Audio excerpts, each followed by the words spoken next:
Share করে দিন, আমি ট্যাগ করে দিচ্ছি। ইতিমধ্যে নিশ্চয়ই গ্রুপে আমাদের এই লাইভ স্ট্রিমিংটা দেখা যাচ্ছে। আমি আমার পরিবারের পরিচালক মন্ডলী যারা আছেন তাদের উদ্দেশ্যে বলবো, প্রত্যেকে শেয়ার করুন এবং সঙ্গে থাকুন এবং আমাদের কমেন্ট করে দেখিয়ে দিন, বুঝিয়ে দিন আমরা দৃশ্যমান হচ্ছি এবং আমাদের কথাগুলো শোনা যাচ্ছে।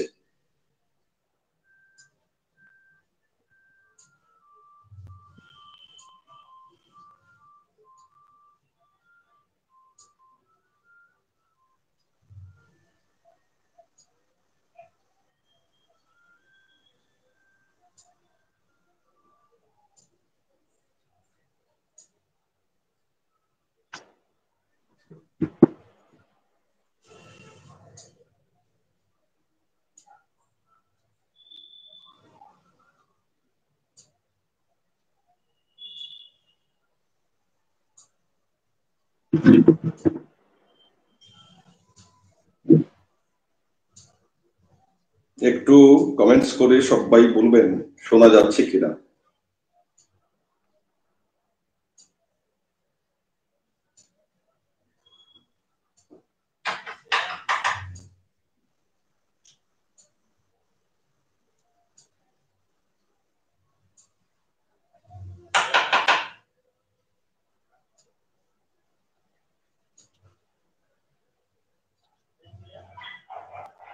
আচ্ছা, এবার মনে হয় কমেন্টস গুলো দেখা যাচ্ছে। কমেন্টস গুলো দেখে আমরা একটু শুরু করি, অনেকটা সময় আমরা নিয়েছি। কিছু কমেন্ট দেখা যাচ্ছে, দুটো কমেন্টস শোনা যাচ্ছে। আচ্ছা আচ্ছা, শম্পা মুখার্জি আমার ছাত্রী, আমার স্কুলের ছাত্রী। এখন ও তো অনেক কবিতা লিখছে, আমার ওর কণ্ঠে লিখছে। শম্পা মুখার্জি প্রথমেই কমেন্টস করে জানিয়েছে, শুভ সন্ধ্যা জানাই সবাইকে, সবাইকে আমার আন্তরিক শুভেচ্ছা ও অভিনন্দন জানাই। অনুশ্রী দাস, সম্মানীয় অনুশ্রী দাস যুক্ত হয়েছেন আজকের এই লাইভ স্ট্রিমিং অনুষ্ঠানে। শুভ সন্ধ্যা আপনাদের সবাইকে, প্রণাম, সবাইকে প্রণাম দেবেন। ভয়েস ক্লিয়ার স্যার, ধন্যবাদ, সঙ্গে থাকুন। সেই সঙ্গে সঙ্গে শুভ সন্ধ্যার শুভেচ্ছা জানিয়েছেন অরুন্ধতী মাহাতো মহোদয়া, আমাদের পরিবারের অন্যতম পরিচালক। শম্পা মুখার্জি আবার জানিয়েছ, শোনা যাচ্ছে। পারুল রায় সেই বাংলাদেশ থেকে, প্রিয় বোন পারুল রায় জানিয়েছ যে শুভ সন্ধ্যা। পারুল রায় আমাদের সাথে আছে, পম্পা ঘোষ উনি যুক্ত হয়েছেন, জানিয়েছেন দেখা যাচ্ছে ও শোনা যাচ্ছে। দুর্গা ভূঁইয়া পরিবারের সম্মাননীয় সভাপতি মহোদয়া, তিনি যুক্ত হয়েছেন। আস্তে আস্তে করে আমরা আমাদের মূল জায়গায় পৌঁছবো, একটু সময় চেয়ে নিচ্ছি।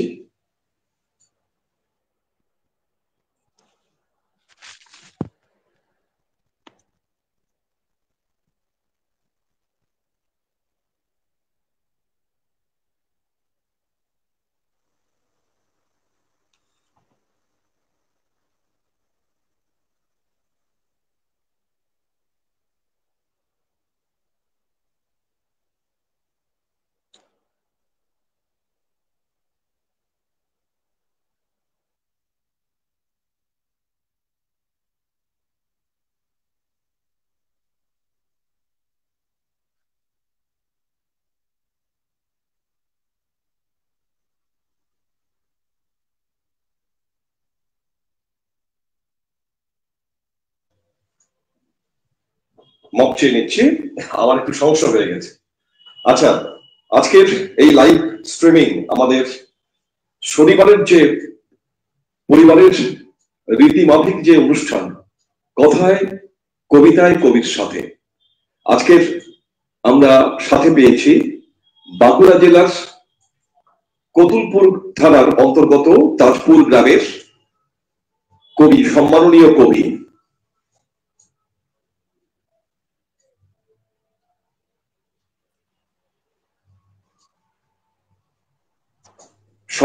কবি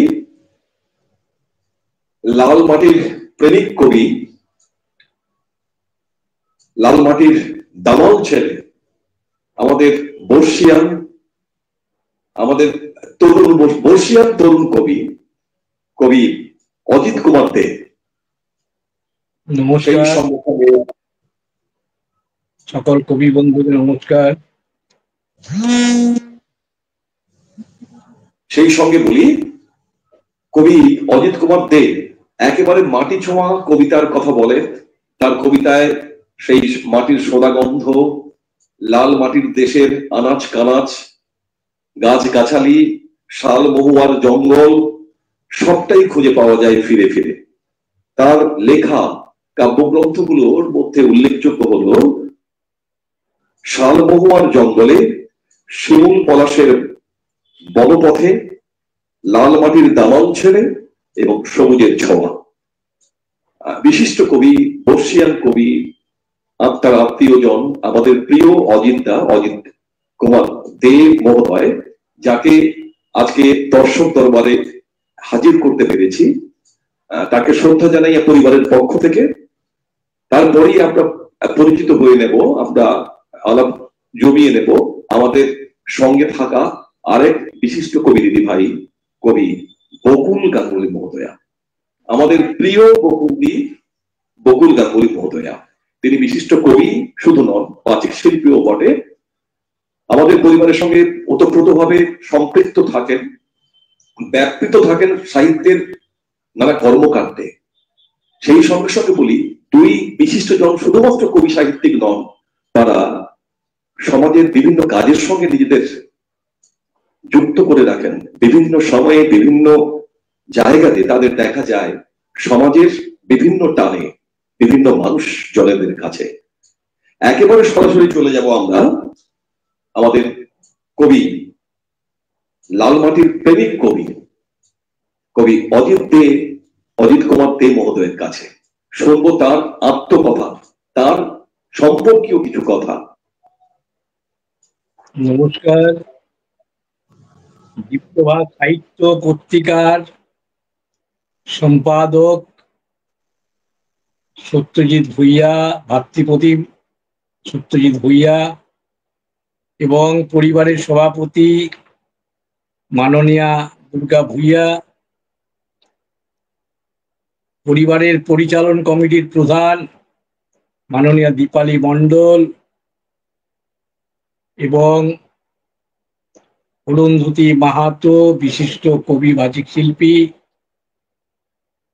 বাকি সকল স্তরের পরিচালক কবি বন্ধুগণ, আজ এই শুভ সন্ধ্যায় আমি এলাম দীপ্তভাস সাহিত্য পরিবারে আমার কিছু কথা বলার সুযোগ করে দিয়েছেন ভাতৃপ্রতিম সত্যজিৎ ভূঁইয়া। অসংখ্য ধন্যবাদ ভাইকে। কবিতার কবিতার কথায়, কবিতা কথায় কবিতার সাথে, কবিতা কথায় কবিতার সাথে আমরা সকলে আছি, থাকবো একসাথে। দীপ্তভাস সাহিত্য পত্রিকা এগিয়ে চলুক, আমরা এই সাহিত্যের আঙিনায় থাকবো, এটাই আমার অঙ্গীকার, এটাই আমার কথা। নমস্কার।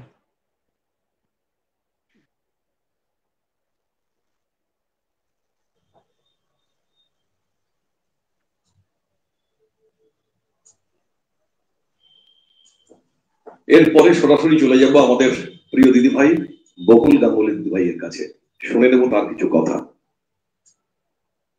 নমস্কার। দীপ্ত সাহিত্য পত্রিকা পরিবারের স্নেহভাজন সত্যজিৎ আমন্ত্রণে আজ আমি কবি কণ্ঠে কবিতা 6 সম্পাদনায় মাননীয় সত্যজিৎ কুমার আহ্বানে আমন্ত্রণ উপস্থিত হচ্ছে।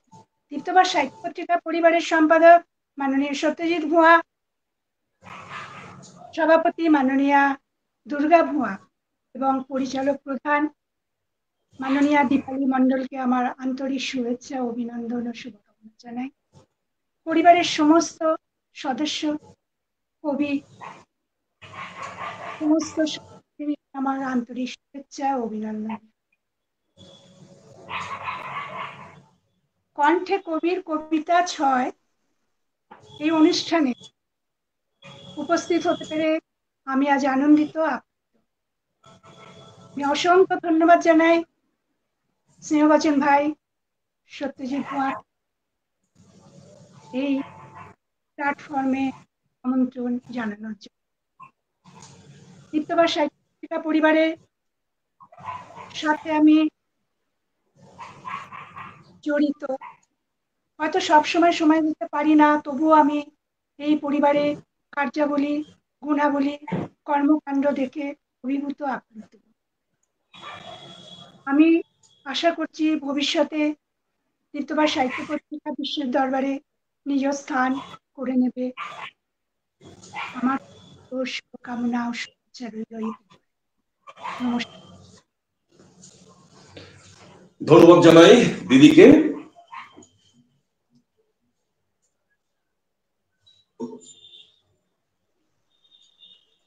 দিদিকে ধন্যবাদ জানাই। ইতিমধ্যে কিছু কমেন্টস আমাদের এসে জমা পড়েছে। যারা আমাদের সাথে আছেন তারা কি লিখেছেন, কি বলেছেন একটু শুনে নিব। পম্পা ঘোষ মহোদয়া জানিয়েছেন দেখা যাচ্ছে, শোনা যাচ্ছে। পুষ্পা সাহু মহোদয়া জানিয়েছেন শুভ সন্ধ্যা। কিন্তু তারপরে আর কমেন্টস কেন দেখা যাচ্ছে না? কমেন্টস গুলো পরে তাহলে দেখে নেব। কমেন্টস আর দেখতে পাচ্ছি না আমি। আমরা একেবারে চলে যাব আমাদের প্রিয় কবি দাদা ভাই যিনি আছেন অজিত কুমার দে মহোদয়। তার কবিতা কথায় একটি কবিতা আমি কণ্ঠে নেব। তারপরে দাদা ভাইয়ের কাছে একটা প্রশ্ন আমি জানতে চাইব। একেবারে আলাপচারিতায়, একান্ত একটা বৈঠকি আড্ডায় আমরা কবিদের আত্মজীবন, কবিতা সম্পর্কে তাদের বোধ, তাদের ভাবনা, তাদের ভবিষ্যৎ ভাবনা, আগামী প্রজন্মকে তারা কি বলতে চাইছেন, কিংবা কোন বোধ ভাবনায় তারা আজকের কলম ধরেন, কবিতা কথায় নিজের প্রকাশ ঘটান, তারা কি বার্তা দিতে চান, সেটা আমরা শুনে নেব তাদেরই মুখে। প্রথমেই আমি কবিতা কণ্ঠে নেব অজিত কুমার দে মহোদয়ের লেখনী সৃষ্ট কবিতা একখানি আমি কণ্ঠে নেব। খুব ভালো একটা আরতি, বন্ধু তুমি। সত্যি বন্ধু হতে গেলে বন্ধুত্বের আবেশটুকু থাকতে হবে, বন্ধুর প্রতি বন্ধুর যে টান, অন্তরের টান, সেটা কিন্তু থাকতে হবে। এরকম একটা আরতি এই কবিতায় আমি খুঁজে পাই। বন্ধু তুমি লিখেছেন আজকের সম্মাননীয় আমন্ত্রিত অতিথি বিশিষ্ট কবি অজিত কুমার দে। লিখেছেন যদি বন্ধু হও, যদি বন্ধু হও কথা রাখবে আমার, কথা দাও ঝড় বাদলে মেঠো পথে রিমঝিম বৃষ্টিতে ভিজবে, বৈশাখে তীব্র দাবদাহে থাকবে বসে বড় বৃক্ষের তলে, চা বাগানের পাহাড়ি ঢালে শীতের সকালে। যদি বন্ধু হও তবে কথা দাও ঝড়ের আম বাগানে জ্যৈষ্ঠে আমার মন খারাপে গধূলি বেলায় দিঘির পাড়ে যদি ঘুম না আসে রাতের শেষে, তুমি থাকবে আমার পাশে। যদি বন্ধু হও তবে কথা দাও থাকবে তুমি জীবন মৃত্যুর পথের বাঁকে, তপ্ত দুপুরে নির্জন মরুভূমিতে, সাঁঝের বেলায় থাকবে সাথে বালু জ্বরে। যাবো যেদিন দোলায় চড়ে, সেদিন থাকবে পাশে, হাঁটবে সাথে অন্তিম যাত্রা পথে, আমার শীতল হাতে হাতটি রেখে। যদি বন্ধু হও তুমি কথা দাও, তুমি কথা দাও রাখবে কথা। খুব সুন্দর একটি কবিতা। আমি দাদা ভাইয়ের কাছে এই কবিতার সূত্র ধরেই জানতে চাইব,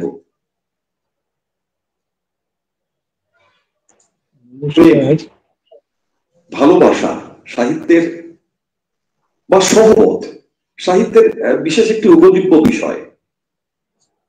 কি মনে করেন আপনি, প্রেমকে কিভাবে সংজ্ঞায়িত করবেন না?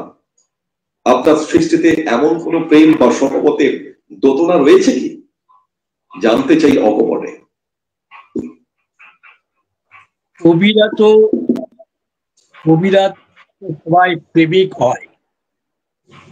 কবিরা প্রেমিক, প্রকৃতি প্রেমিক না হলে কবির কলম চলে। প্রকৃতি প্রেমে কবি আকুল থাকে সব সময়। কবি বন্ধু খুঁজছে, এই কবিতাতে কবি বন্ধু খুঁজছে। এই এই জরাজীর্ণ ভগ্ন সমাজ ব্যবস্থায় বন্ধুর বড় অভাব, তাই বন্ধু চাইছে। যদি বন্ধু হও তাহলে ঝড় বাদলের রাতে আমার অন্তিম যাত্রা পথে আমার শীতল হাতে হাতটি রেখে তুমি থাকবে আমার পাশে। যেদিন আমি যাব দোলাই করে, ওই চার কাঁধেতে দোলাই করে যাওয়াটা আমাদের প্রত্যেকটি মানুষের জন্যই আছে, থাকবে। কারণ যেতে হবে, আমাদের স্ট্রিম হবে, আমরা যাব। প্রেম প্রীতি ভালোবাসা এই নিয়েই আমাদের বেঁচে থাকা। আমাদের শান্তিটুকু, আমাদের ভালোবাসাটুকু খুঁজে নিতে হবে, আমাদেরকে চেষ্টা করতে হবে।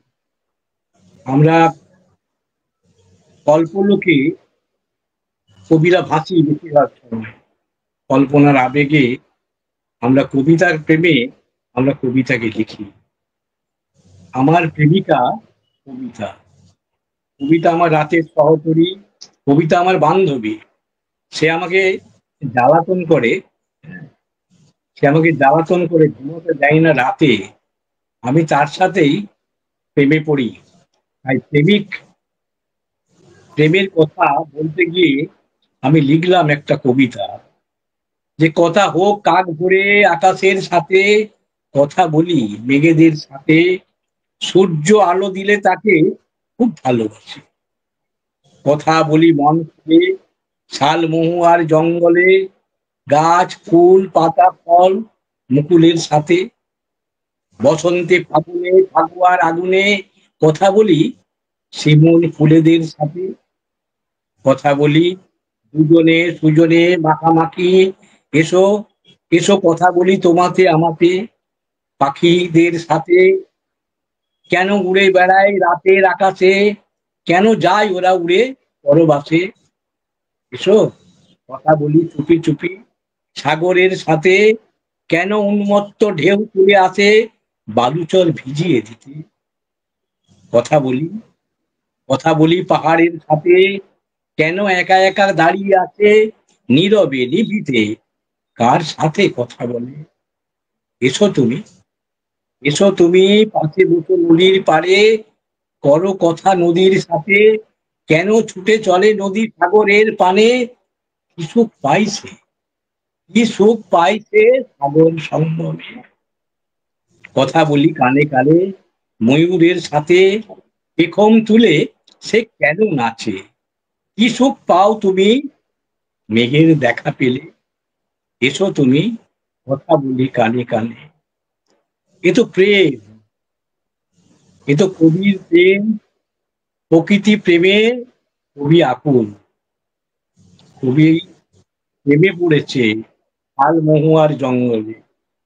কবি এই নিয়েই এগিয়ে চলেছে তার লেখা দীর্ঘ সময় ধরে।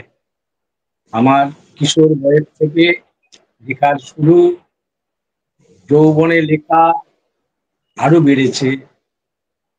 এখন পরবর্তী বেলায় লেখাটা খুব বেশি হয়ে যাচ্ছে, কারণ কবিতাকে নিয়েই এখন সারা দিন রাত আমার কাটছে। তাই কবিতাই আমার প্রেমিকা, কবিতাই আমার প্রেম, কবিতাই আমার ভালোবাসা। কলম নিয়েই কবিরা থাকে প্রেমের নেশায়। নমস্কার। খুব ভালো লাগলো আপনার বলা কথাগুলো।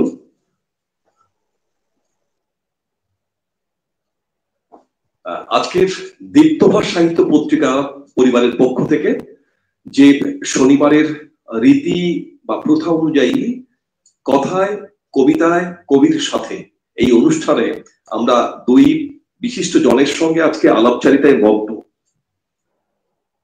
সময়টা আমরা অনেকটা পিছিয়ে পড়ছিলাম, তাই সরাসরি অনুষ্ঠানে ঢুকেছি। মাঝে একটু প্রাসঙ্গিক পরিবারের কিছু কথা বলে নেব। এই পত্রিকা পরিবার যাদের সহযোগিতায়, যাদের ভীষণ রকম উদ্যোগ উদ্দীপনায় এগিয়ে চলেছে, তাদের নামগুলো না স্মরণ করলে নয়।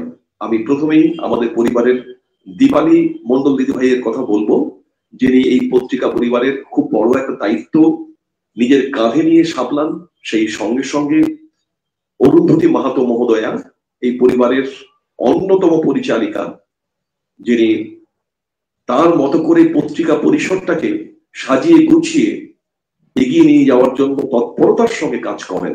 শ্রদ্ধা জানাই, সম্মান জানাই তাকেও। সঙ্গে সঙ্গে খুব ছোট্ট ফারহিন খাতুন, এখন কলেজ পড়ুয়া, সেই সঙ্গে সঙ্গে সোনামণি প্রামাণিক, এরা ভীষণভাবে এই পত্রিকার উন্নতির উৎকর্ষ সাধনের জন্য নিরন্তর চেষ্টা করে চলেছে। সেই সঙ্গে সঙ্গে পরিবারের সম্মাননীয় সভাপতি দুর্গা ভূঁইয়া মহোদয়া, তিনিও কিন্তু অক্লান্ত পরিশ্রম করেন। আর খুব সত্যি কথা, আমি সত্যজিৎ ভীষণ রকম এটা ওটা নানান কাজের মাঝখানে কোথায় হারিয়ে ফেলি নিজেকে, সেটা মনে হয় মার্জনা করতেই হবে। কারণ কিনা এইভাবেই হয়তো অফলাইনের বিভিন্ন কাজের পরিসরে আমি কখনো কখনো নিজের অস্তিত্বটাকে এদিক ওদিক করে ফেলি। কিন্তু এই সাহিত্য চর্চা, সাহিত্যের বোধ, সাহিত্য উন্নতি, এটাও আমার একটা দিক। কখনো কখনো এসে মনে হয় এই জায়গাটাতে একটু স্বস্তি খুঁজে পাই। আর সেজন্যই আজকের এই পত্রিকা পরিসর, আজকের এই কবি মহলে একটু নিজেকে ঠিক করে নেওয়া, নিজেকে বুঝিয়ে নেওয়া, নিজেকে গুছিয়ে নেওয়া, নিজের মতো করে নিজের আত্মশুদ্ধির, নিজের মনটাকে ভালো করার একটা জায়গা খুঁজে নেওয়া। আমাদের পরিবারের যারা অন্যতম পরিচালক মন্ডলী রয়েছেন, রবিশঙ্কর ওঝা দাদা ভাই, এরপরে উনি আসবেন।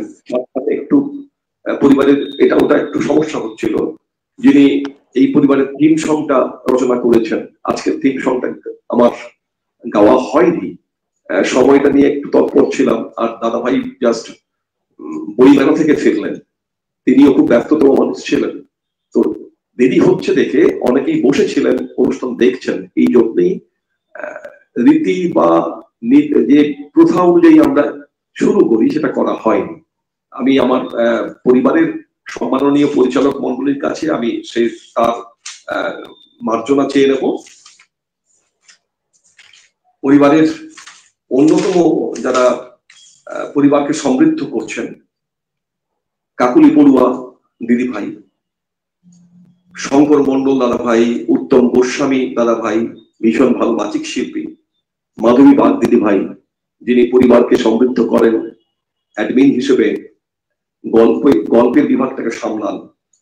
অরুন্ধতী মাহাতো মহোদয়ের নাম বলেছি, বুলটি যারা এখন একটু চাপে রয়েছে, সরাসরি কাজের সঙ্গে যুক্ত হতে পারছে না, সেই সঙ্গে সঙ্গে পৃথা খাড়া, প্রতিভা সম্মাননা, ষষ্ঠক প্রতিভা সম্মাননা, এই বিভাগটি পৃথা খাড়াই নিজের হাতে সামলান। আমি তাকেও আমার অন্তরের কৃতজ্ঞতা জ্ঞাপন করছি এবং ভালোবাসা জ্ঞাপন করছি। কল্যাণ কুমার সাউ, প্রিয় কবি ভাই, জানেন বিখ্যাত কবি একজন, তিনিও আমাদের পরিবারের দায়িত্বে থেকে পরিবারটাকে এগিয়ে নিয়ে যান। সেই সঙ্গে সঙ্গে ফারুক আহমেদ আমার বন্ধু, সহকর্মী, কবি বন্ধু, তিনিও এই পরিবারের সঙ্গে সম্পৃক্ত। আর আছেন বিশিষ্ট কবি দুর্গা শঙ্কর দাস, স্বাধীন আচার্য এবং প্রিয় রুনা সেনগুপ্তা দিদিভাই, আর ফটিকি বিশ্বাস দাদা ভাই। প্রত্যেকেই নিজের জায়গায় প্রতিষ্ঠিত। প্রত্যেকের প্রতি পরিবারের সম্পাদক হিসেবে সম্মান শ্রদ্ধা জ্ঞাপন করছি। একেবারে চলে যাচ্ছি দিদির কাছে। দিদির একটি কবিতা আমি কণ্ঠে নেব, তারপর দিদি আরেকটি কবিতা কণ্ঠে নেবেন। দিদি তার মতো করে তার, আমি যে প্রশ্নটা করব পরিবারের থেকে, যে শিডিউলড প্রশ্নগুলো আছে, যে ফিক্সড প্রশ্নগুলো আছে, সেগুলো আমি একের পর এক শুনে নেব তাদের মতো করে, তাদের কথাগুলোকে। চলে যাব বকুলদির কবিতাতে।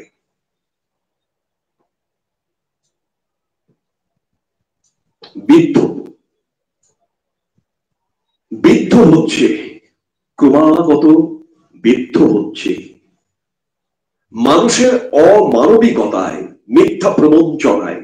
বৃদ্ধ হচ্ছে কিছু মানুষের কলা কৌশলতায়। বৃদ্ধ হচ্ছে বাক চাতুর্যতায়। বৃদ্ধ হচ্ছে সুনিপুণ অভিনয়ে, মিনতি বিনতির সবিনয়ে। বৃদ্ধ হচ্ছে তীরের ফলার মতো কেউ যখন করে কোনো কটূক্তি, মাঝে মাঝে মনে হয় এইসব রূঢ় মানুষের মস্তিষ্কে আছে বিকৃতি। বৃদ্ধ হচ্ছে, ক্রমশ বৃদ্ধ হচ্ছে, ক্ষত বিক্ষত হচ্ছে, তবুও মানুষের সুবুদ্ধির আশায় আছে। তবুও মানুষের সুবুদ্ধির আশায় আছে।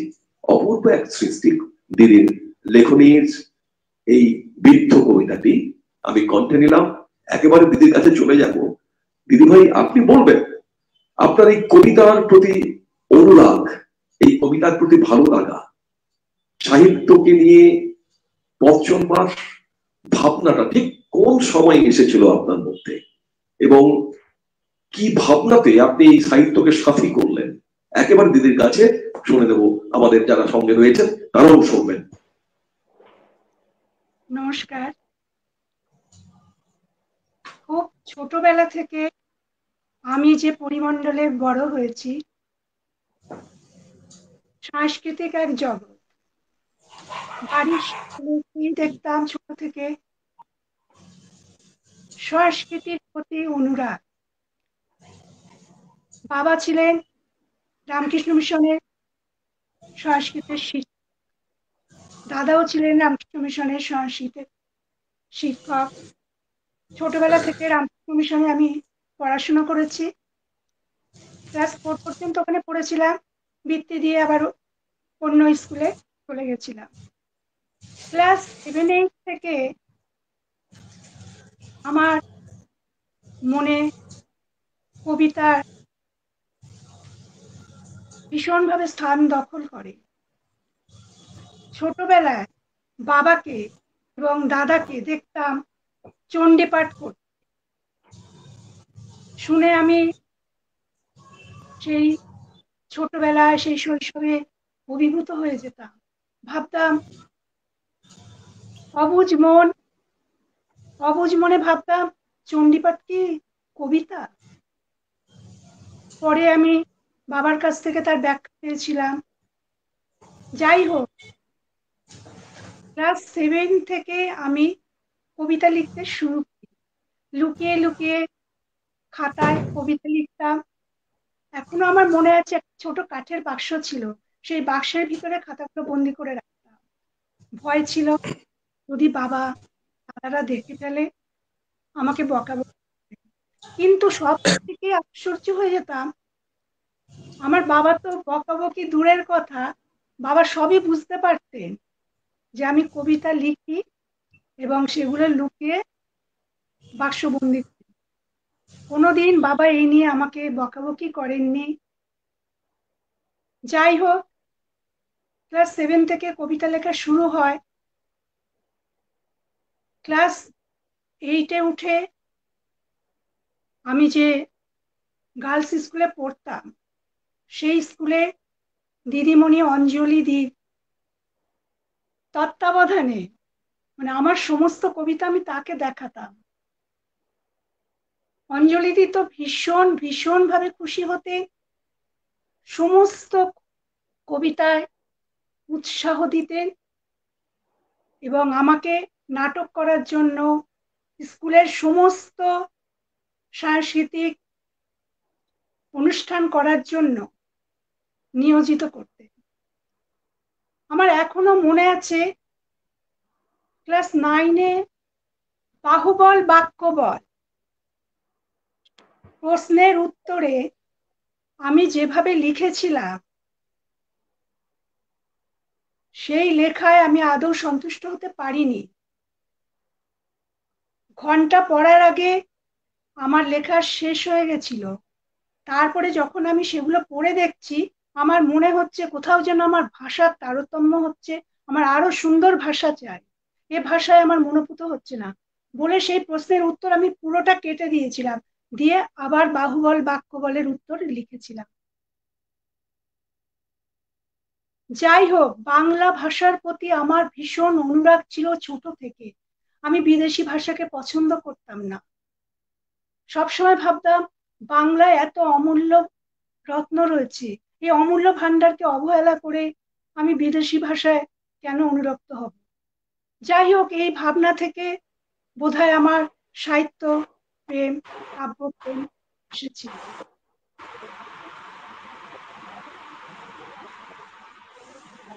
পরে যখন সৌভাগ্যবশত এক কবির সাথেই বিবাহ বন্ধনে আবদ্ধ হই, কিন্তু সাংসারিক কিছু রীতিনীতি মেনে চলতে গেলে তখনকার দিনে মহিলাদের, বিশেষ করে বাড়ির বধূদের তো অগ্রগতি আসেনি, যার জন্য আমাকে কিছু বছর থেমে থাকতে হয়েছিল। আমার স্বামী আমাকে খুব অনুপ্রাণিত করতেন বিভিন্ন পত্রিকায় লেখার জন্য, কিন্তু আমি সেই সময় পারিনি। বললাম যে সাংসারিক রীতিনীতি মেনে চলতে হয়েছিল। যাই হোক, পরবর্তীকালে আবার আমি লেখা শুরু করি। ছোট ছোট পত্রিকায়, তখন লিটল ম্যাগাজিন বেরোতো, আমার স্বামীও বার করতেন বিভিন্ন লিটল ম্যাগাজিন, কিন্তু আমি স্বামীর ম্যাগাজিনে কোনোদিনও লেখা দিতাম না। পরবর্তীকালে আমি বিভিন্ন লিটল ম্যাগাজিনে আমার লেখা প্রকাশ করি।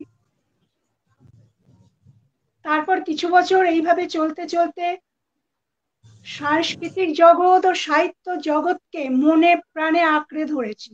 আমার কন্যাদেরও আমি সাংস্কৃতিক জগতে প্রবেশ করেছিলাম, মানে বিভিন্ন নাচ গান ইনস্টিটিউশনে ভর্তি করেছিলাম। যাই হোক, তারা আজ সফল হয়ে সেখান থেকে এখন বিবাহিত জীবন পালন করছে। আর এখন আমি কাব্যের জগৎ, সাহিত্যের জগতে অবাধে বিচরণ করছি। খুব সত্যি কথা।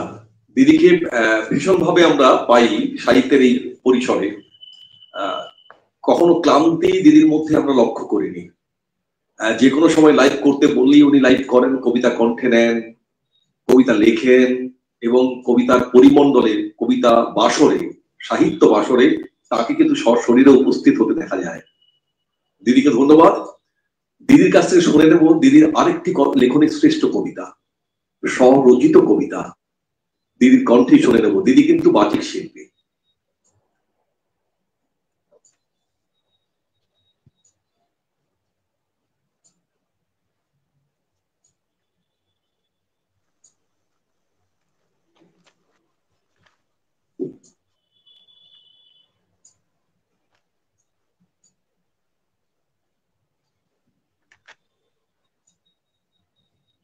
একটু আগে আমাদের মাননীয় শ্রদ্ধেয় কবি তার কবিতার মাধ্যমে প্রেমের কথা তুলেছিলেন।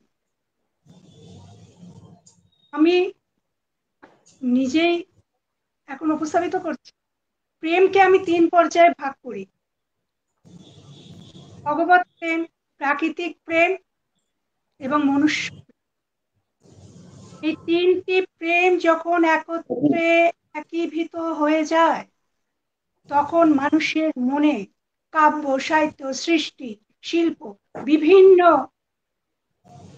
জগতে সে আবদ্ধ হয়ে যায়। মনুষ্য প্রেম বলতে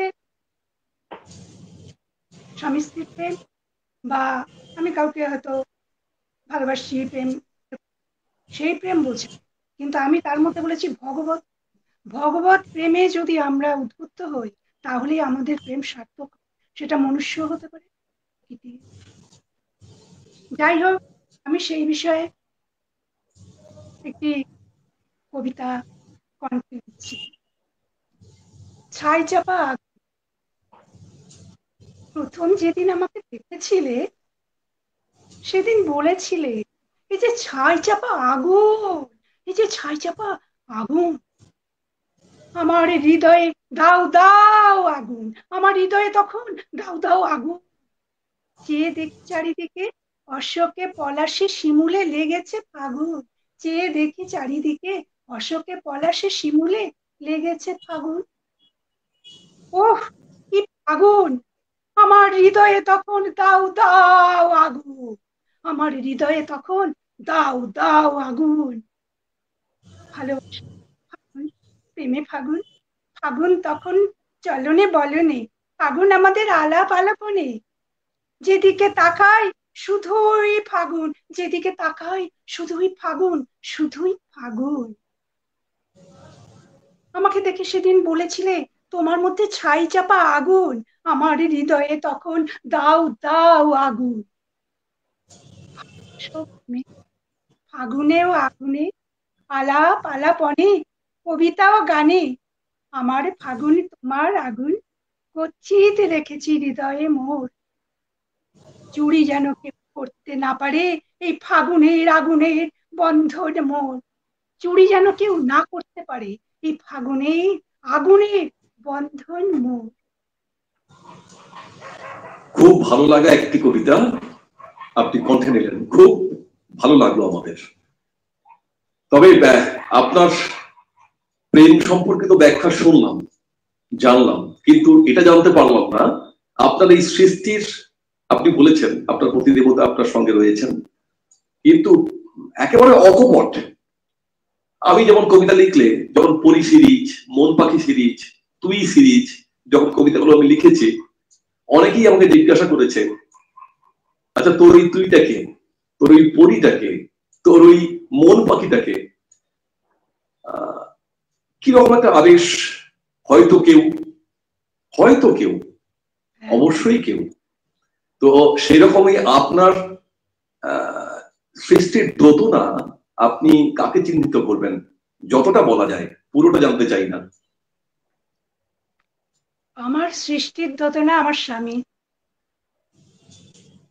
ছোটবেলা থেকে যেহেতু আমি কাব্যপ্রেমী ছিলাম, স্বামীও কবি ছিলেন, বিশিষ্ট বেহালার 70 দশকের কবি।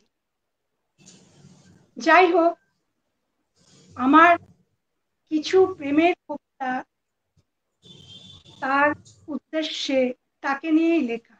যেমন তিনি আত্মস্থ সংলাপে বকুল আমার বকুল বলে একটি কবিতা লিখেছিলেন। পুরো কবিতাটাই, পুরো লাইন, প্রতিটি শব্দ আমার। যাই হোক, আমার কবিতায় বেশিরভাগ সামাজিক,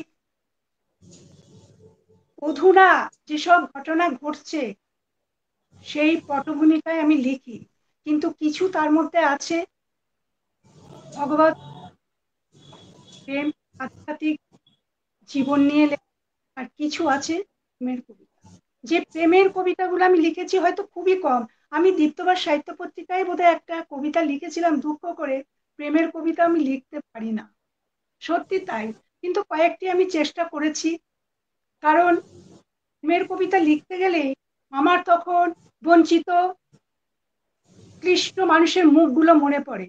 তখন মনে হয় ওদের জন্য কিছু লিখি, যার জন্য আমার বেশিরভাগ কবিতা সমাজের অসহায় মানুষের জন্য। যাই হোক, আমার প্রেমের কবিতা সবই আমার দারুণ বলেছেন, দারুণ বলেছেন। এ মাথাতে প্রেম আসে না, এ মাথাতে প্রেম আসে না, মনে হয় ছেলে খেলা। প্রেম কি শুধু নারী পুরুষের, বাকিদের অবহেলা? কথাগুলো কোথাও মিলে যাচ্ছিল। একটা সময় আমি এমনটাও লিখেছি, এখনো লিখছি। আমি চলে যাব আমাদের সম্মাননীয় বিশিষ্ট কবি অতিথি আজকের এই অনুষ্ঠানের, লাল মাটির প্রেমিক কবি, লাল মাটির দামাল ছেলে, বর্ষিয়ান কবি, কবি অজিত কুমার দে মহোদয়ের দিকে। তার আরো একটি কবিতা আমি কণ্ঠে নেব, তারপর তাকে আরো কিছু প্রশ্নের সামনে আমরা নিয়ে আসব, জেনে নেব তার কিছু আত্মকথা। মা, কবিতা মা, লেখনী অজিত কুমার দে। আজকের বিশিষ্ট সম্মানীয় অতিথি অজিত কুমার দে। মা, মাগো, মাগো তুই কাঁদিস নে মা আর, কোলের ছেলে গেছে ভুলে, ও তোর কোলের ছেলে গেছে ভুলে, ফিরবে না তো আর।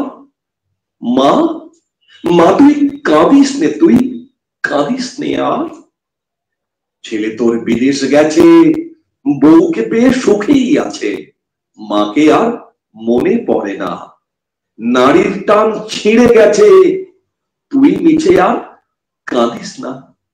মা তুই নিচে আর কাঁদিস না, তোর কোলের ছেলে ভুলে গেছে, ফিরবে না তো আর। মা তুই কাঁদিস নে মা, কাঁদিস নে আর, কাঁদিস নে আর, বড় কষ্টে দিন করেছিলি পার, আদরে যতনে ছেলেকে বড় করেছিস, নাইবা নিল মায়ের খবর, দুঃখ করিস নে আর। মা, ও মা তুই কাঁদিস নে আর, কাঁদিস নে আর, মাগো তোর শেষ যাত্রায় খরচ পাঠাবে, মাগো তোর শেষ যাত্রায় খরচ পাঠাবে, ছেলে তোর পাশে হাঁটবে না, সব যাত্রার সঙ্গী পাবি স্বজন সুজন পাড়ার সাথী, ছেলে তো আর কাঁদে না, মা মা করে তোর আঁচলে আর মুখ লুকোবে না। মাগো, মাগো ছেলের জন্য তুই আর কাঁদিস নে মা, আর কাঁদিস নে মা আর। কিরকম একটা ছোঁয়া কবিতা। কবিতা মানে আত্মকথা, আত্ম উপলব্ধি, কবিতা মানে আত্ম উদ্গীরণ। কোন একটা জায়গায় যখন আমরা কবিতা, কথা সবটাই যেন ভেতর থেকে আসে।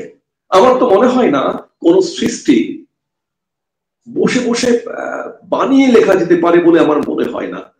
একেবারে মন ছোঁয়া কবিতা, মনের কথা আমরা শুনে নেব। কবিতা লেখার এই ইচ্ছে বা সাহিত্য প্রীতি বা কবিতার প্রেমে আপনি কখন পড়েছিলেন? একেবারে আমাদের প্রিয় বিশিষ্ট সম্মাননীয় অতিথি কবি অজিত কুমার দে দাদা ভাইয়ের কাছে জেনে নেব কবিতা প্রীতি, সাহিত্য প্রীতি, সাহিত্য অনুরাগ ঠিক কোন সময়ে আপনি অনুভব করেছেন, কোন বয়সে, আর সেই সময়ের লেখাগুলো আপনার কি ধরনের বা কোন অনুসারে লেখা হতো, জেনে নেব সরাসরি আজকের দাদা ভাই আমাদের বিশিষ্ট কবি অজিত কুমার দে মহোদয়ের কাছে। নমস্কার। আমার জন্ম বাঁকুড়া জেলার প্রত্যন্ত গ্রাম জয়রামবাটি মায়ের বাড়ির থেকে গ্রামীণ কথায় 2 কোষ দূরে। জায়গাটি বাঁকুড়া জেলা এবং হুগলি জেলার, মানে বাঁকুড়া জেলার শেষ হচ্ছে আর হুগলি জেলা শুরু হচ্ছে। অনেকে আনুর নাম শুনেছেন, আনুর তাজপুর। সেই তাজপুর গ্রামে আমার জন্ম। 22শে ফাল্গুন রাতে হয়েছিল আমার জন্ম। রাতটা ছিল খুব ঝড় জলের, দুর্যোগের। মায়ের কথা অনুযায়ী একটা ছেলের জন্মক্ষণ বা জন্মের তিথি সবকিছু মাই বলতে পারে। মাই বলতে পারে, মাই চিনিয়ে দেয় যে এ তোর বাবা। মাই আমার প্রথম গুরু, মাই আমার চোখের আলো। তো একটু আগে ভক্তি প্রতিম আমার স্নেহের ভাই সত্যজিৎ আমার যে মায়ের কষ্টের যে কথা আমি কবিতার মাধ্যমে প্রকাশ করেছি, এটা আমার কাছ থেকে দেখা কিছু ঘটনার উপরে বর্তমান প্রজন্মের সন্তানদিকে মা মানুষ করতে গিয়ে, বাবা মানুষ করতে গিয়ে অক্লান্ত পরিশ্রম করে নিজেরা নিঃস্ব হয়ে যায়। যে ছেলেকে বড় করব, ছেলে অনেক বড় হবে, অনেক বড় মানুষ হবে, এই করতে গিয়ে ছেলের সামাজিক জ্ঞান হারিয়ে যায় আর সে মা বাবার থেকে দূরে সরে যায়। আর বৃদ্ধ বয়সে মা বাবা একলা হয়ে অসহায়। তো আমার লেখা শুরু হয়েছিল ওই প্রত্যন্ত গ্রামের কাদা মাটি, সবুজ মাঠ, সকালের শিশির ভেজা আলপথ। আমার বাড়িটি ছিল মাটির দোতলা বাড়ি, আগেকার দিনের জমিদার বাড়ি আর কি। তো নিচের গরমকালে তখন 10 বছর এরকম বয়স হবে। তো এক খুব গরমের দুপুরে মাঠ ঘাট শুকিয়ে গেছে, খুব জলকষ্ট, আর চারিদিক যেদিকে তাকায় শুধু ধুধু, কোথাও কোনো ঘাস পর্যন্ত নাই। দাঁড়িয়ে দাঁড়িয়ে আমাদের গোয়ালের গরুগুলো ঝিমিয়ে মারা গেল কয়েকটা, জল না পেয়ে না খেতে। সেই সব আকুল পরিস্থিতি আমার মনকে নাড়া দিয়েছিল। এইভাবে ওই প্রকৃতির কোলে আমি বড় হয়েছি। ঠাকুমা মানে বাবার কাকিমা, সে খুব ভালোবাসে, আমাকে জমিদার বলে। তো সেই যে আদর, তাদের স্নেহ, তাদের যে পারিপার্শ্বিক যে পরিমণ্ডল, গ্রামীণ যে চিত্র, সেই গ্রামীণ চিত্র বা গ্রামীণ সরলতা আমাকে লেখায় সাহায্য করেছিল বা লিখতে সাহায্য করেছিল।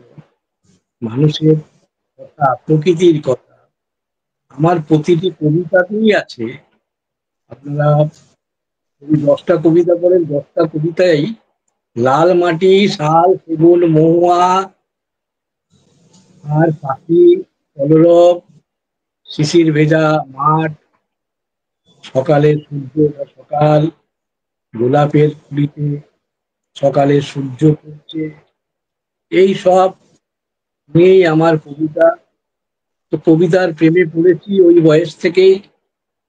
তখন লেখা দুটো একটা ছোট ছোট কাগজে, তখন কাগজ কলম বলতে নিব কলম, আর গ্রামের ওইরকম জায়গাতে কাগজের বড়ই অভাব। তখন 20টা কাগজ, এক পাতা কাগজ কিনতে গেলে তখনকার সময় 1 আনা 2 আনা পয়সায় কাগজ, তাও পাওয়া জটিল গ্রামেতে। ওই এখানে সেখানে দেওয়ালে, হ্যাঁ, স্লেটে, এইভাবে টুকটাক লিখতাম। পরবর্তী পর্যায়ে আমরা বিষ্ণুপুরে চলে আসি। বিষ্ণুপুরে এসে কাগজ, নিব কালি, সুলেখা কালি, তখন সুলেখা কালির দোয়াতে নিব পেন ডুবিয়ে আমরা লিখতাম। সরকার দেওয়া প্যান্ট, পায়ে জুতো ছিল না, তখন চলনও খুব বেশি থাকেনি আর কি। যাই হোক, লেখার শুরু ওই শিশুর থেকেই। শৈশব কৈশোর কেটেছে প্রকৃতির ছোঁয়ায়, যৌবনও কেটেছে গ্রামে গঞ্জে। আমি ছুটে গেছি মানুষের পাশে। আমি পেশায়, কলেজ লাইফেও মানুষের পাশে বিভিন্ন সামাজিক কাজে ঝাঁপিয়ে পড়েছি। 78 সালে বন্যার বছরে মানুষের দুর্বিষহ অবস্থা, পাশাপাশি গ্রামের আমি ছুটে বেরিয়েছি।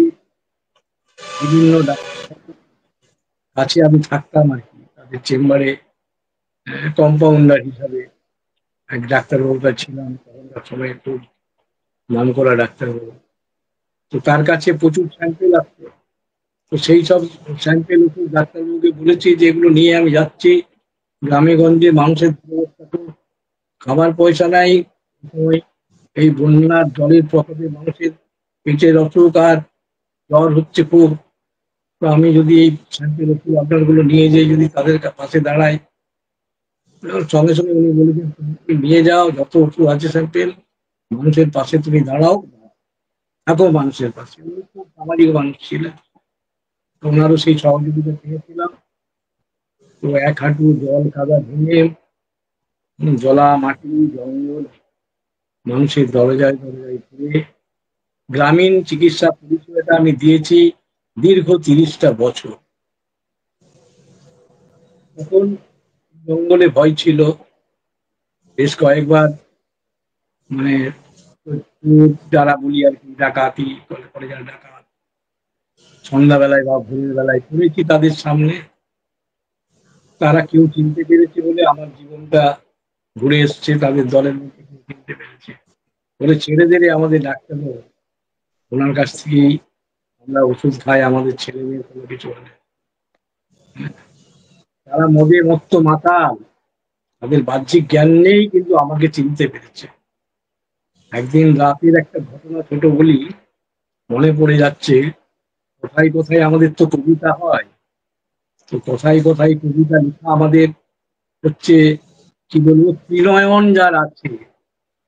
কবিতা কিন্তু আমরা লিখি না অ্যাকচুয়ালি, সত্যজিৎবাবু বলে গেলেন যে আমরা কি ভেবে চিনতে কলম দিয়ে বসি যে আজকে এখন একটা কবিতা লিখি, না, কবিতা আমরা কেউ লিখি না।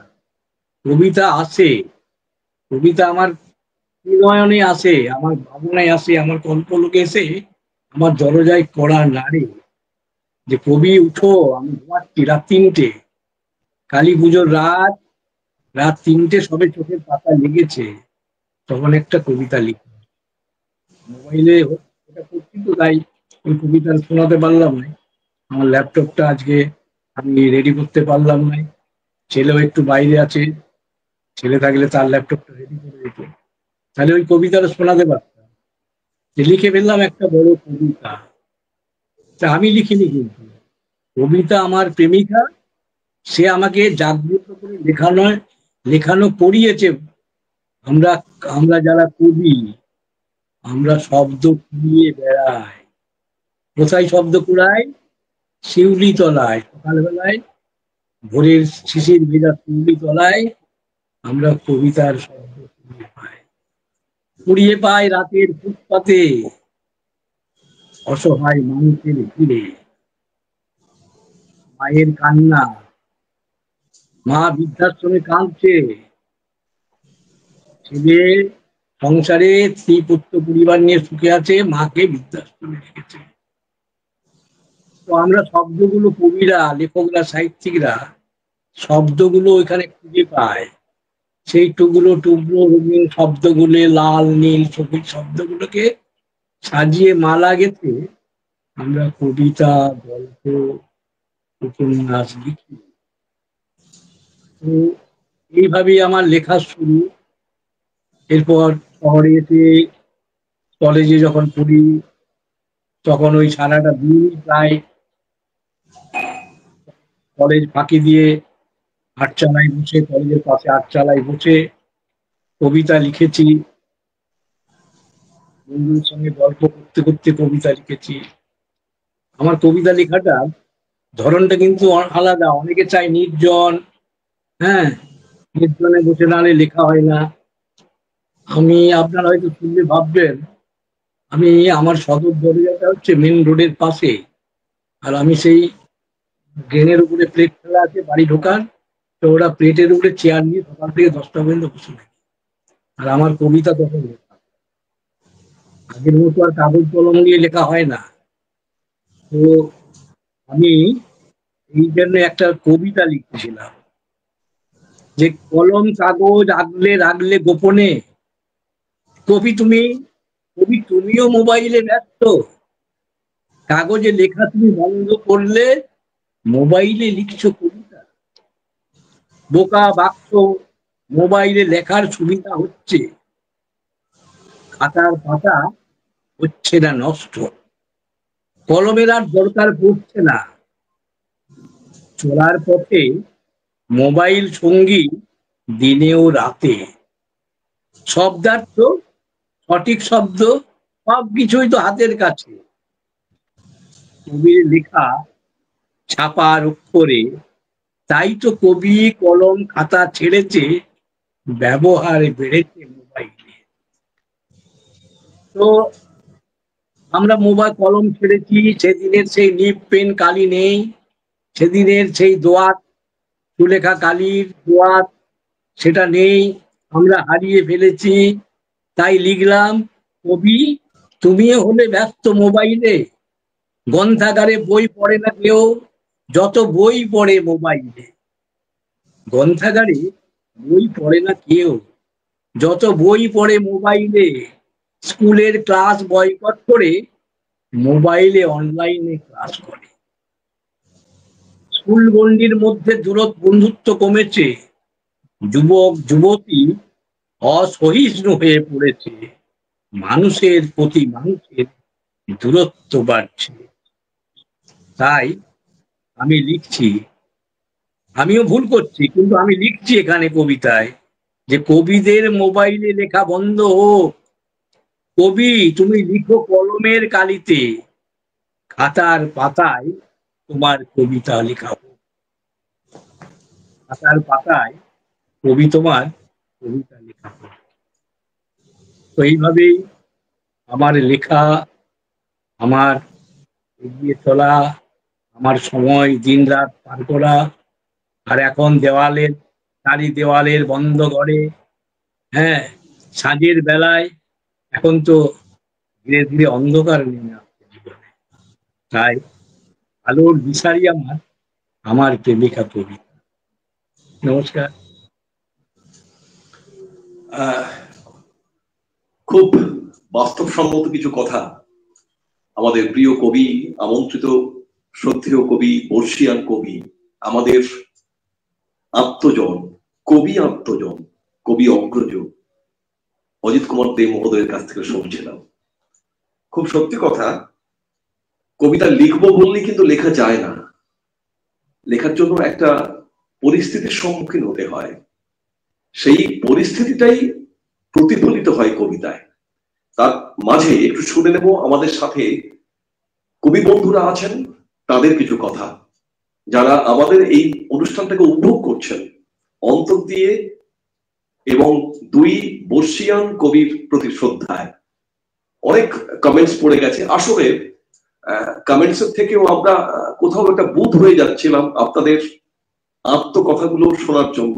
সে কারণেই হয়তো কমেন্টস গুলো আমি পড়িনি, এরপরে আমি কমেন্টস গুলো পড়ে নিচ্ছি। সঙ্গে থাকুন, এরকম একটা অনুষ্ঠান মহতি উদ্যোগ বলে মনে করি, কারণ কবিতা আমরা লিখি, অনেকেই লিখি। ধীরে ধীরে আমরা প্রত্যেক কবিকে এইরকম একটা জায়গায় আনবো, তাদেরও কিছু বলার থাকে, তারাও কিছু বলবেন, তাদের কথাগুলো শুনতে হবে। কোন জায়গা থেকে, কোন পরিস্থিতির থেকে, কোন বোধ অনুভূতির জায়গা থেকে তিনি তার আত্মপ্রকাশ ঘটাচ্ছেন সাহিত্য কর্মে কিংবা শিল্পকর্মে কিংবা কবিতা কথায়, সেগুলো শুনবো। তার আগে আমরা একেবারে প্রত্যেকের প্রাপ্তি স্বীকার করছি কমেন্টস গুলোর। শম্পা মুখার্জি, প্রিয় ছাত্রী আমাদের, আমার স্কুলের, দারুণ বলে আমাদের এই অনুষ্ঠানটাকে চিহ্নিত করেছে। পারুল রায় সেই বাংলাদেশ থেকে, তিনি ও জানিয়েছে সত্যি প্রেমের অতুলনীয় ব্যাখ্যা উপভোগ করছি। ধন্যবাদ পারুল বোন, থেকো সঙ্গে।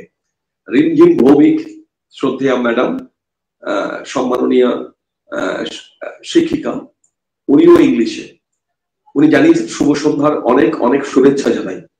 পম্পা ঘোষ মহোদয়া, ইতিমধ্যেই যিনি এপার বাংলা ওপার বাংলার পরিচিত মুখ, সম্মাননীয় পম্পা ঘোষ মহোদয়া জানিয়েছেন বাহু, খুব সুন্দর ছন্দময় সন্ধ্যা, ধন্যবাদ আপনাকে, সঙ্গে থাকুন।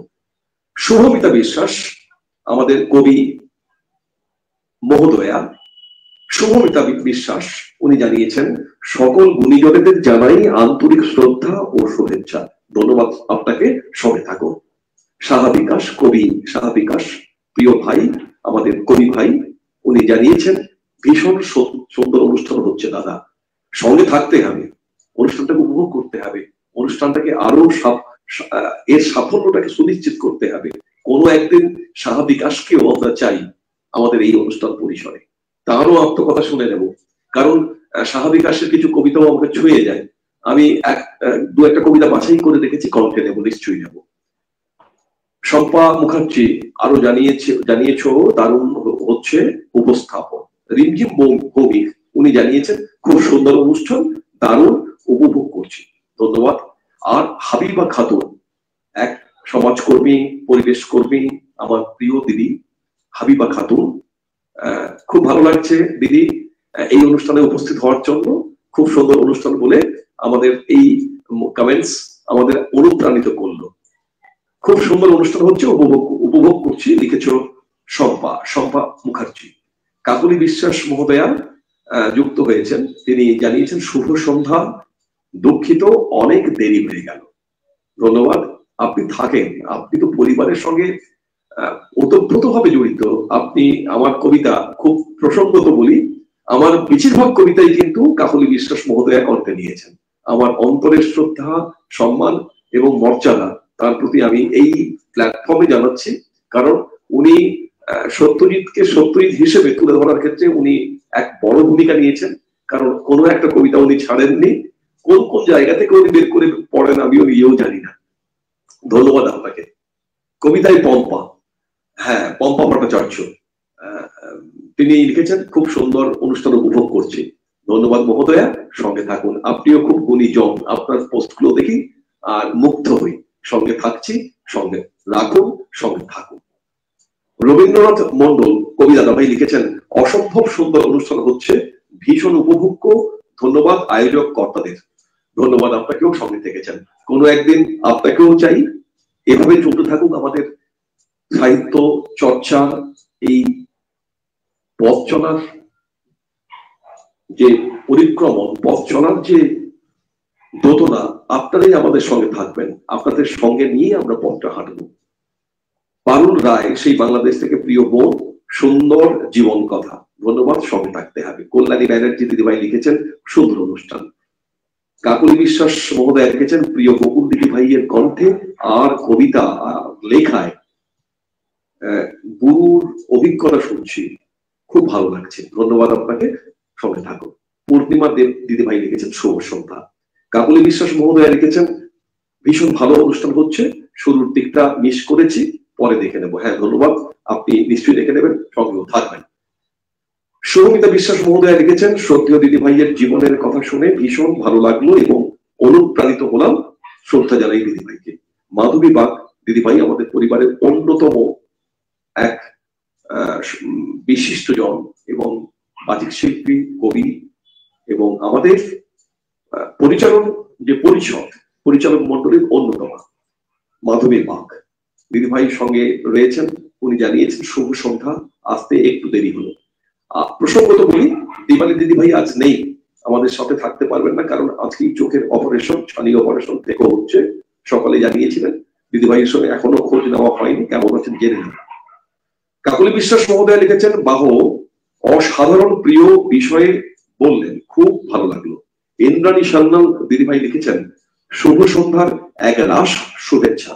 অরুন্ধতী মাহাতো মহোদয় লিখেছেন অসাধারণ দিদি ভাই, ধন্যবাদ, আপনাকে, সঙ্গে থাকুন। ইন্দ্রাণী সান্যাল দিদি ভাই লিখেছেন আসতে একটু দেরি হয়ে গেল, ঠিক আছে, পরে তো দেখে নেবেন, সঙ্গে থাকুন। কাকলি বিশ্বাস মহোদয় আরো লিখেছেন দিদি ভাইয়ের কণ্ঠে কবিতা পাঠ খুবই ভালো লাগলো। ইন্দ্রাণী সান্যাল দিদি ভাই লিখেছেন অসাধারণ কবিতার অপূর্ব পাঠ শুনলাম, ধন্যবাদ আপনাকে, সঙ্গে থাকুন। কাকলি বিশ্বাস মহোদয় লিখেছেন শ্রদ্ধেয় সত্যই ভূঁইয়া মহাশয়ের সঞ্চালনা খুবই ভালো, অনবদ্য, সাবলীল, ধন্যবাদ, সঙ্গে থাকুন। কাকলি বিশ্বাস মহোদয় আরো লিখেছেন ভীষণ ভালো একটি অনুষ্ঠান উপভোগ করছি। মাধবী বাগ দিদি ভাই লিখেছেন ভীষণ সুন্দর অনুষ্ঠান হচ্ছে, ধন্যবাদ, সঙ্গে থাকুন। সুমিতা বিশ্বাস মহোদয় লিখেছেন খুব সুন্দর অনুষ্ঠান উপভোগ করছি। দিলীপ কুমার বিশ্বাস দাদা ভাই যুক্ত হয়েছেন, শুভ সন্ধ্যা জানিয়েছেন, ধন্যবাদ আপনাকে, সঙ্গে থাকুন। ইন্দ্রাণী সান্যাল দিদি ভাই লিখেছেন ভাই তোমার কণ্ঠে এই মর্মস্পর্শী কবিতার পাঠ শুনে চোখের জলে ভাসলাম, যেমন লেখনী তেমনই পাঠ। ধন্যবাদ দিদিভাই, আপনাদের কাছেই আমি সেই প্রিয় সত্যজিৎ। আপনারা থাকলে আমি আছি, আর আপনারা থাকলে দীপ্ত ভাষা আছে, সঙ্গে থাকো। কাকলি বিশ্বাস মহোদয় লিখেছেন, ভীষণ ভালো অনুষ্ঠান উপভোগ করছি, শ্রদ্ধেয় 3 গুণীজন কি শুভেচ্ছা জানাই। ধন্যবাদ, সঙ্গে থাকুন।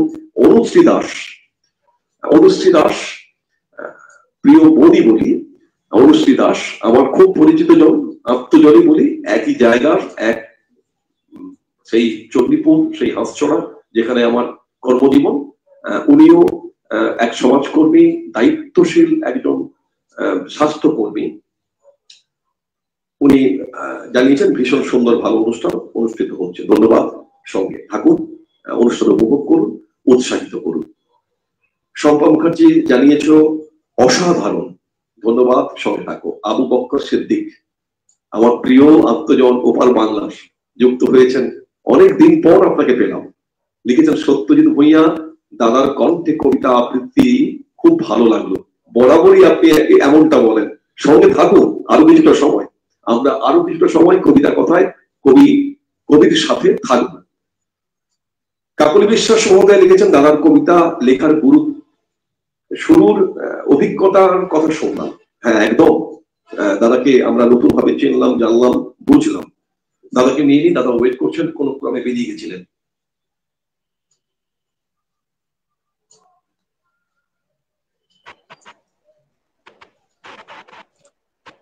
আচ্ছা, দাদা মনে হয় ক্যামেরা অফ করেছেন। সঙ্গে থাকুন।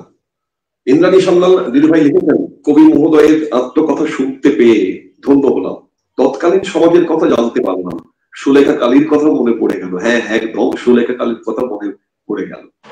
আমরাও লিখেছি সুলেখা কালী, আমরাও লিখেছি। পরবর্তী সময় মাধ্যমিক পরীক্ষার সময় পেনটা বদলে গেল, সেই মিৎসুবিশি পেন, প্রথম বল পেন। তারপর তার আগে তো উইনসন পেন, আমার দেওয়া সেই উইনসন পেনটা এখন আমি সযত্নে রেখেছি। এটা আমার কাছে একটা স্মৃতি। কাকলি বিশ্বাস মহোদয় একদমই সঠিক কথা বলেছেন। শম্পা মুখার্জি আবারও জানিয়েছ, শ্রদ্ধেয় মহোদয়ের কবিতাগুলো খুব সুন্দর, উপস্থাপনা খুব সুন্দর হয়েছে। শম্পা মুখার্জি জানিয়েছ, সবার কথোপকথন এতে খুব প্রাণিত করছি। ধন্যবাদ শম্পা, সঙ্গে থেকো। পম্পা ঘোষ মহোদয় লিখেছেন, কবি অজিত বাবুর সমাজ সচেতনমূলক লেখা খুব ভালো। ধন্যবাদ আপনাকে। কাকলি বিশ্বাস মহোদয় লিখেছেন, অসাধারণ অনুষ্ঠানটি দেখতে দেখতে মুগ্ধ হয়ে গেলাম। একদম, আমরা সত্যি একটা উপভোগ্য অনুষ্ঠানের মধ্যে রয়েছি, খুব ভালো লাগছে। এত কথা শুনছি, সত্যি সমৃদ্ধ হচ্ছি, শিখছি। শেখাটা কিন্তু জীবনের শেষ মুহূর্ত পর্যন্ত চলতে থাকে। আমরা এভাবেই অনুপ্রাণিত হব, কবিদের কাছ থেকে শিখে নেব কবিতার পথে চলতে গেলে কেমন ভাবে চলতে হয়। শম্পা মুখার্জি আবারও জানিয়েছ, খুবই ভালো হচ্ছে এই অনুষ্ঠান। ফারিন খাতুন, আমার মিষ্টি বোন, পরিচালন মন্ডলীর দীপ্তভাষের অন্যতমা, জানিয়েছ খুব ভালো অনুষ্ঠান, খুব ভালো লাগছে। সঙ্গে থাকতে হবে, আর ভালো তো লাগবেই। স্যার, আপনি খুব সুন্দর উপস্থাপন করছেন, লিখেছেন পম্পা ঘোষ মহোদয়। ধন্যবাদ আপনাকে, সঙ্গে থাকুন। কাকলি বিশ্বাস মহোদয়, এমন অনুষ্ঠানের ধারাবাহিকতা বজায় থাকুক, আমরা দারুণ উপভোগ করছি। হ্যাঁ, আমরা চাইছি এই পরিবারের পক্ষ থেকে আমরা প্রতি সপ্তাহে 2 কবিকে হাজির করব। কারণ কবিতা আমরা অনেকেই লিখি, কিন্তু কবিদের সম্পর্কে আমরা খুব কম জানি, জানা হয় না। তো সেক্ষেত্রে কবিকেও জানতে হবে, কবিতার সঙ্গে সঙ্গে কবিকেও জেনে নেওয়ার একটা, মনে হয় এরকম একটা পরিসর যদি করতে পেরে থাকি দীপ্তভাষার পক্ষ থেকে, আমিও নিজেকে গণ্য মনে করবো। অনুষ্ঠানের সঞ্চালনা খুব সুন্দর হচ্ছে। কাকলি বিশ্বাস মহোদয় জানিয়েছেন, শ্রদ্ধেয় বাদিক শিল্পী সঞ্চালক সত্যজিৎ ভূঁইয়া মহোদয়ের কবিতা পাঠ অনবদ্য মনকে স্পর্শ করল। মাধবী বাগ মহোদয়া লিখেছেন, আমাদের দিদিভাই, না উনি ওয়াচ করছেন, সঙ্গে থাকছেন। এরপরে আমরা একেবারে চলে যাব দিদিভাইয়ের একটি কবিতায়। দিদিভাইয়ের কবিতায় আমি প্রথম কবিতা এই পরের পর্বে আমি কণ্ঠে নেব।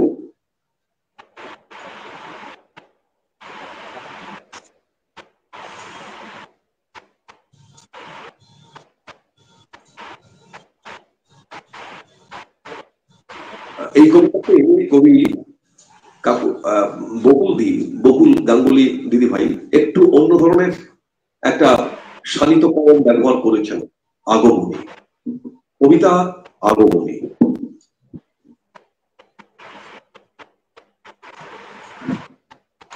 তোমার আগমন কাশ শিউলি ও পদ্মে, দশভুজা রূপে অস্ত্র ধরেছ তোমার হস্তে।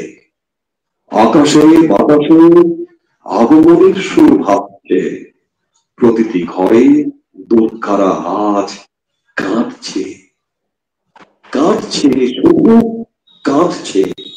মহাভারতের দ্রৌপদী আর নবভারতের দুর্গার কান্না মিশে যায় সাগরে।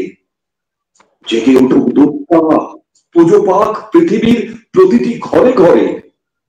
দশভুজার মতো জেগে ওঠো, অস্ত্র ধরো দুই হাতে, নির্ভীক ভাবে এগিয়ে চলো রাস্তাঘাটে গভীর রাতে।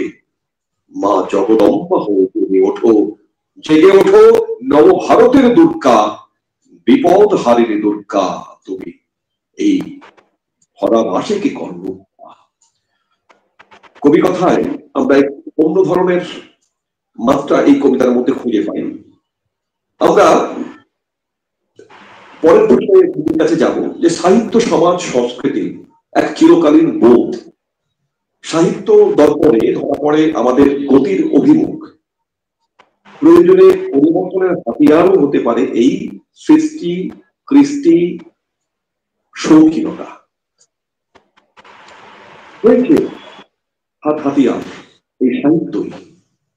আপনার এই কবিতায় সেই বার্তাই আমরা খুঁজে পাই। কি মনে করেন, আপনার মতো করে আমরা শুনে নেব যে সাহিত্যকে কিভাবে আমরা সমাজ পরিবর্তনের হাতিয়ার হিসেবে ব্যবহার করতে পারি, কিংবা এই সাহিত্য সৃষ্টিকে আমরা সমাজটাকে আমূল পরিবর্তনের ক্ষেত্রে ব্যবহার করতে পারি। আপনার কাছে কিছু কথা শুনে নেব।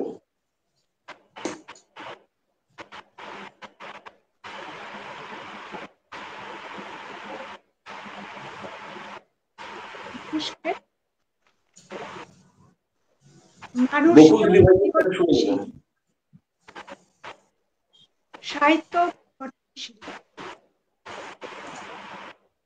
সাহিত্য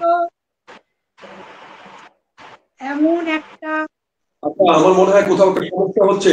আমি দাদাভাইকে বলবো মিউট করে দেন তো।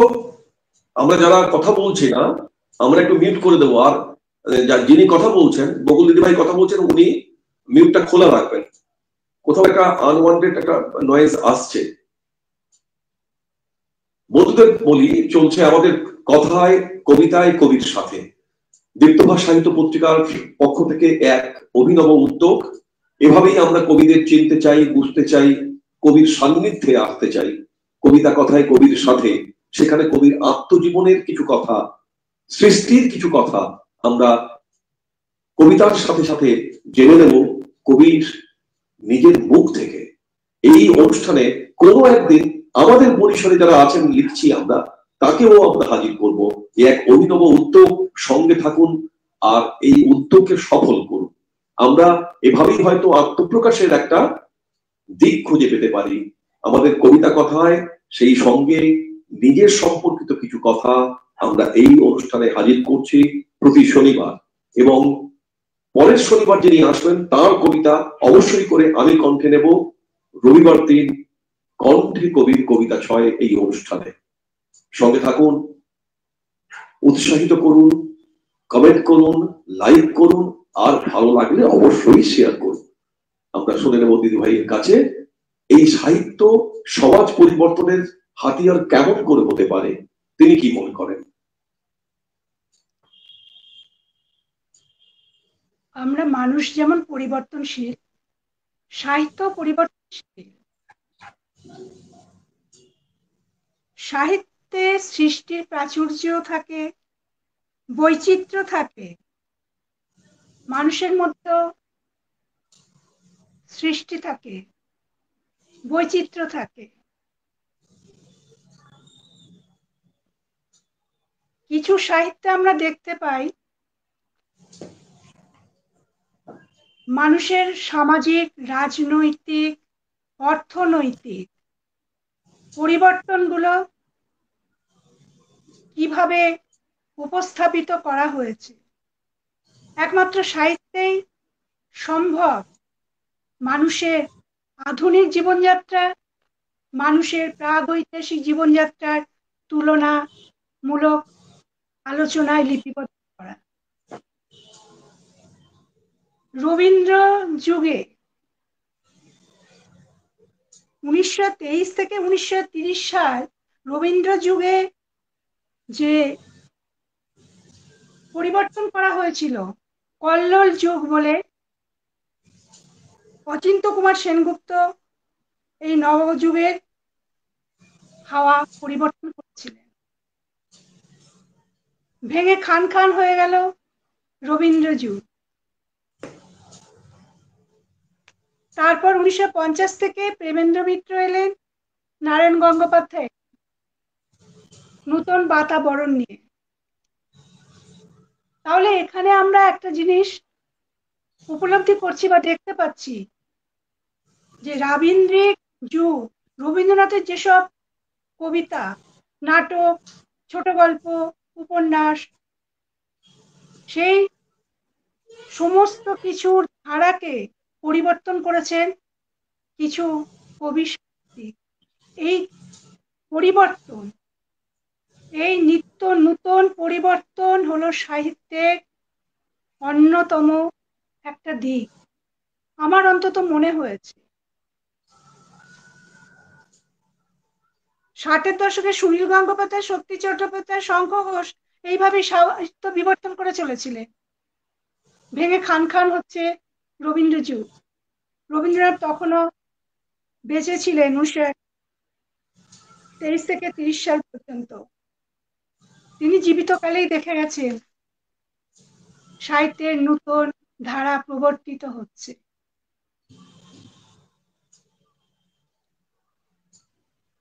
মধ্যবিরতে রবীন্দ্রনাথ, সজনীকান্ত রবীন্দ্রনাথের কাছে কালি কলম ও অন্যান্য কিছু পত্রিকার সমাজতত্ত্বের ও শরীরতত্ত্বের প্রমুখ কিছু বিষয় প্রকাশের বিরুদ্ধে মন্তব্য করেন। তারপরে আমরা দেখতে পাই 1933 সালে তিনি প্রশ্ন রাখেন, 1936 সালে রবীন্দ্র সাহিত্য আদর্শের বিপরীতে প্রকাশিত হলো সেই মন্তব্য। কি মন্তব্য? আমিয়াদের মন্তব্য, ভেঙে খান খান করার মন্তব্য। কারণ কিছু সৃষ্টি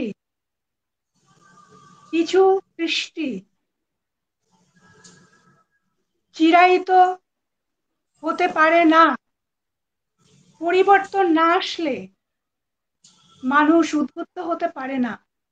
আমরা সমাজে যেমন পরিবর্তন চাই, সাহিত্য তেমনি পরিবর্তনের প্রতিফলন আমরা দেখতে পেয়েছি।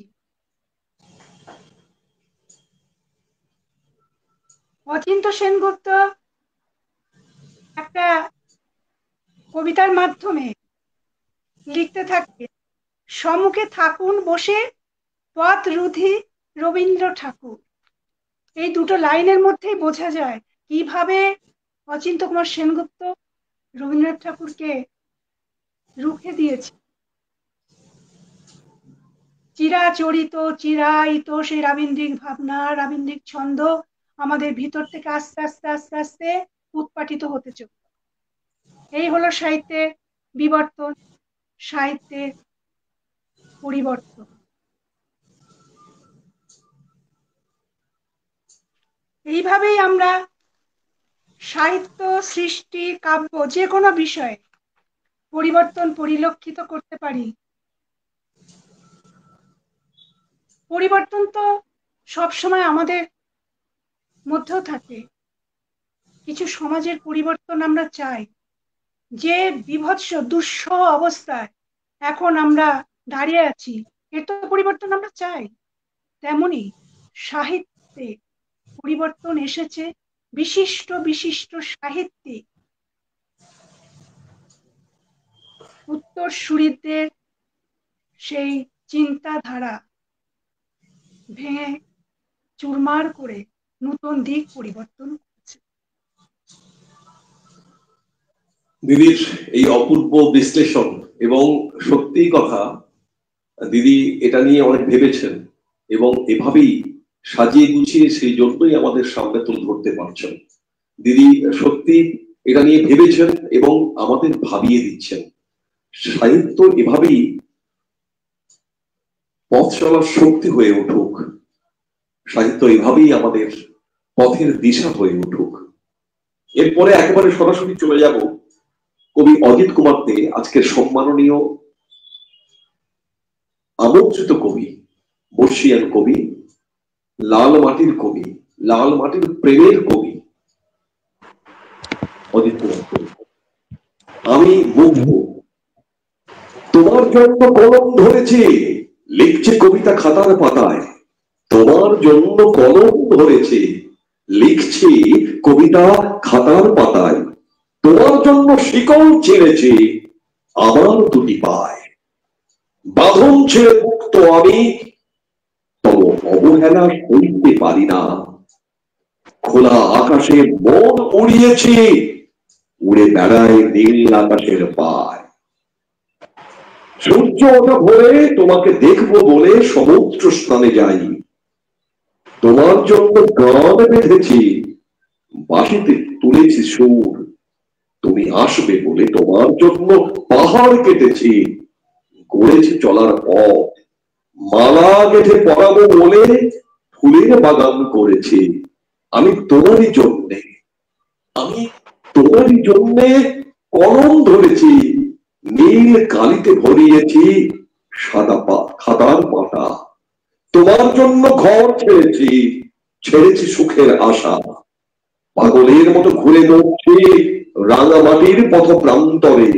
সূর্য এবার অস্তাচলে, বিদায় বেলা অবসাদে আমি বড্ড ক্লান্ত। খুব ভালো লাগে একটি কবিতা। আমি দাদাভাইকে একটু অন্যরকম একটা প্রশ্ন করতে চাই। আপনি আপনার কথায় লাল মাটির কথা বলেছেন, প্রকৃতির প্রতি আপনার আনুগত্যের কথা অকপটে স্বীকার করেছেন। খুব সত্যি কথা, প্রকৃতি আমাদের বেস্ট টিচার হতে পারে। Nature be your best teacher. Table turned কবিতাতে ওয়ার্ডসওয়ার্থ বলেছেন প্রকৃতির কবি হলেই হয়তো প্রেমের কবি হওয়া যায়। কারণ প্রেমের সঙ্গে প্রকৃতি, প্রকৃতির সঙ্গে পূজা। দিদি এটা বলছেন আধ্যাত্মবাদ, স্পিরিচুয়ালিজম, রোম্যান্টিকতার মধ্যে এই এই দিকগুলো আছে। রোম্যান্টিক কবিতা মানেই তার মধ্যে থাকবে একটা লোনলিনেস, একাকিত্ব, আত্মমুখী অভিব্যক্তি, সাবজেক্টিভিটি থাকবে। রোম্যান্টিকতার মধ্যে থাকবে মেলানকলিজম, থাকবে মানে শোক মূর্ছনা, একটা যেন কষ্টের অনুভূতি থাকবে।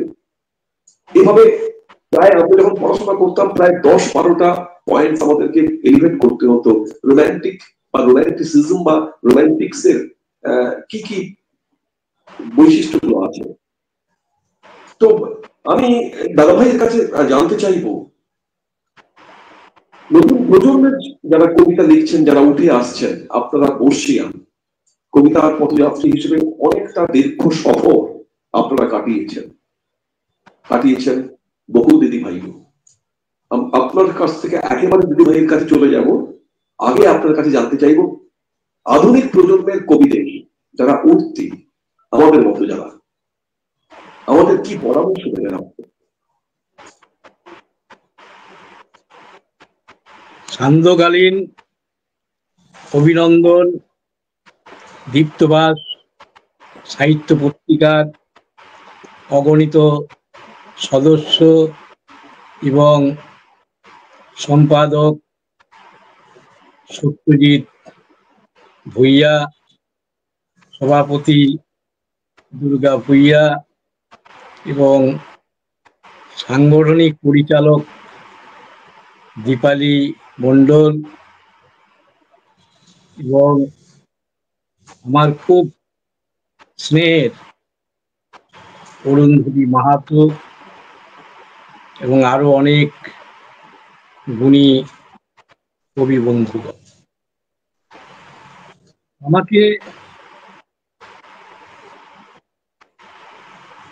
আমাকে বলতে বলা হলো যে আগামীর লেখকদের বা আগামীর যারা লিখবে খাতার পাতায় বা মোবাইলে, তাদের জন্য কিছু বার্তা।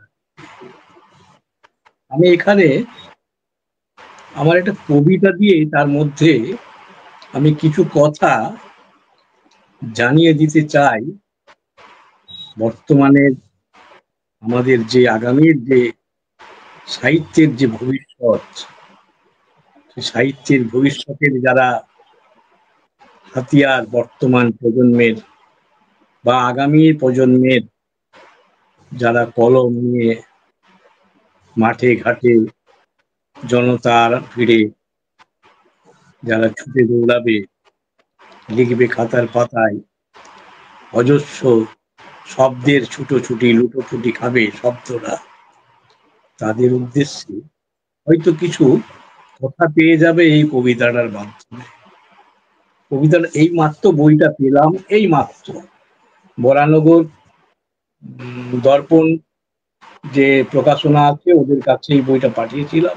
খুব তাড়াতাড়ি বইটা এই মাত্র বাস থেকে আমার ছেলে বাসে পাঠিয়ে দিয়েছিল কলকাতার থেকে। এই মিনিট 10 আগে আমি একবার নিচটায় নামলাম, ছেলে বই নিয়ে উঠেছে। তো বইটা আমি এই মাত্র হাতে পেলাম। তো বইটির নাম হচ্ছে লাল মাটির পথে। আমার লেখাগুলো এই ধরনের আর কি, জল জঙ্গল লাল মাটি। তো এখানে বইটাতে একটা কবিতা ছাপা হয়েছে, তাতে কবিতাটির নাম সম্মান। মানে কোথা থেকে আমি এসেছি, এখন কোথায় আছি, কি চলছে, আগামী প্রজন্ম এটার থেকে অনেক কিছুই পাবে, কিছু ভবিষ্যতের অতীতের কিছু কথা পেলে। অনেক হেঁটেছি মেঠো পথে, অনেক অনেক হেঁটেছি মেঠো পথে, জলে কাদায় মাখামাখি পথঘাট, বর্ষার জলে ভেসে গেছে ধান জমি, কুড়ে ঘরে প্রেম কাঁদে অসহায়, ঘরের মেঝে টুপটাপ বৃষ্টির জলে ভিজে গেছে জ্বালানি, ঘরের মেঝে রান্না চালা ভাঙা, জ্বালানি কাঠ গেছে ভিজে, মাটির হাঁড়িতে একদানা চাল নেই, ঘরের তে বড়ই অভাব, পান্তা ভাত নেই, পেটে খিদের জ্বালা, হাতে ভিক্ষার ঝুলি। আমি দিন দরিদ্র কাঙাল, শব্দ ভিখারি। আমি দিন দরিদ্র কাঙাল, শব্দ ভিখারি, শব্দ ফেরি করি দাঁড়ে দাঁড়ে, কেউ দেয় গালমন্দ, কেউ দেখায় ভয়, শানিত ছুরি বের, কেউ বলে তুমি বড়ই বেআক্কেলে, কেন ঘুরে মরছ পথে প্রান্তরে, কেউ খায় শব্দ বেচে, কেউ করে শব্দের ফল চাতুরি, শব্দের গায়ে রং চড়িয়ে কেউ করে দাদাগিরি। তুমি বাবু গেও ভূত, থাকো তুমি অজপাড়া গায়ে, তুমি বাবু গেও ভূত, থাকো তুমি অজপাড়া গায়ে, তুমি শব্দের কি বুঝো বাপু, ফিরে যাও নিজ গৃহে।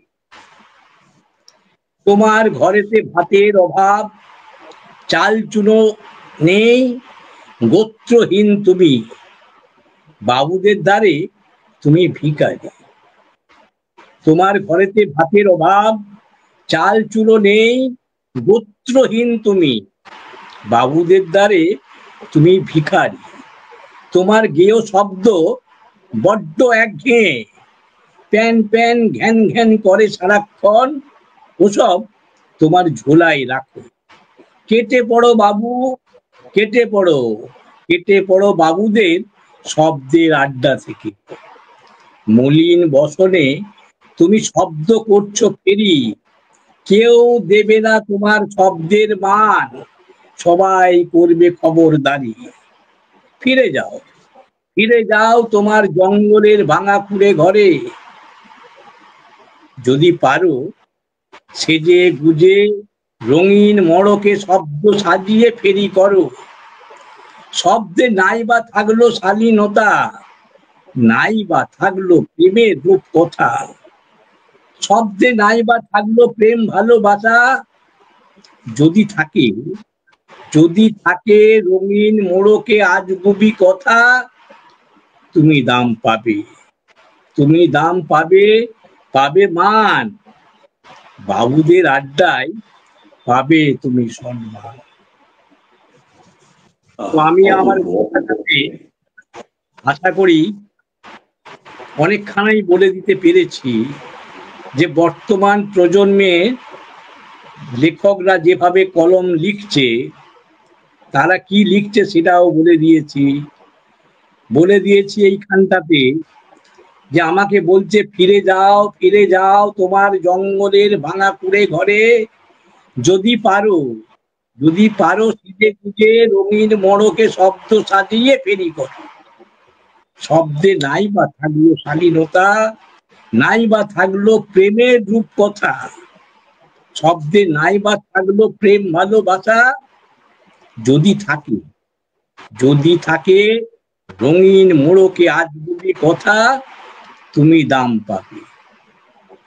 দাম পাবে, পাবে মান, বাবুদের আড্ডায় তুমি পাবে সম্মান।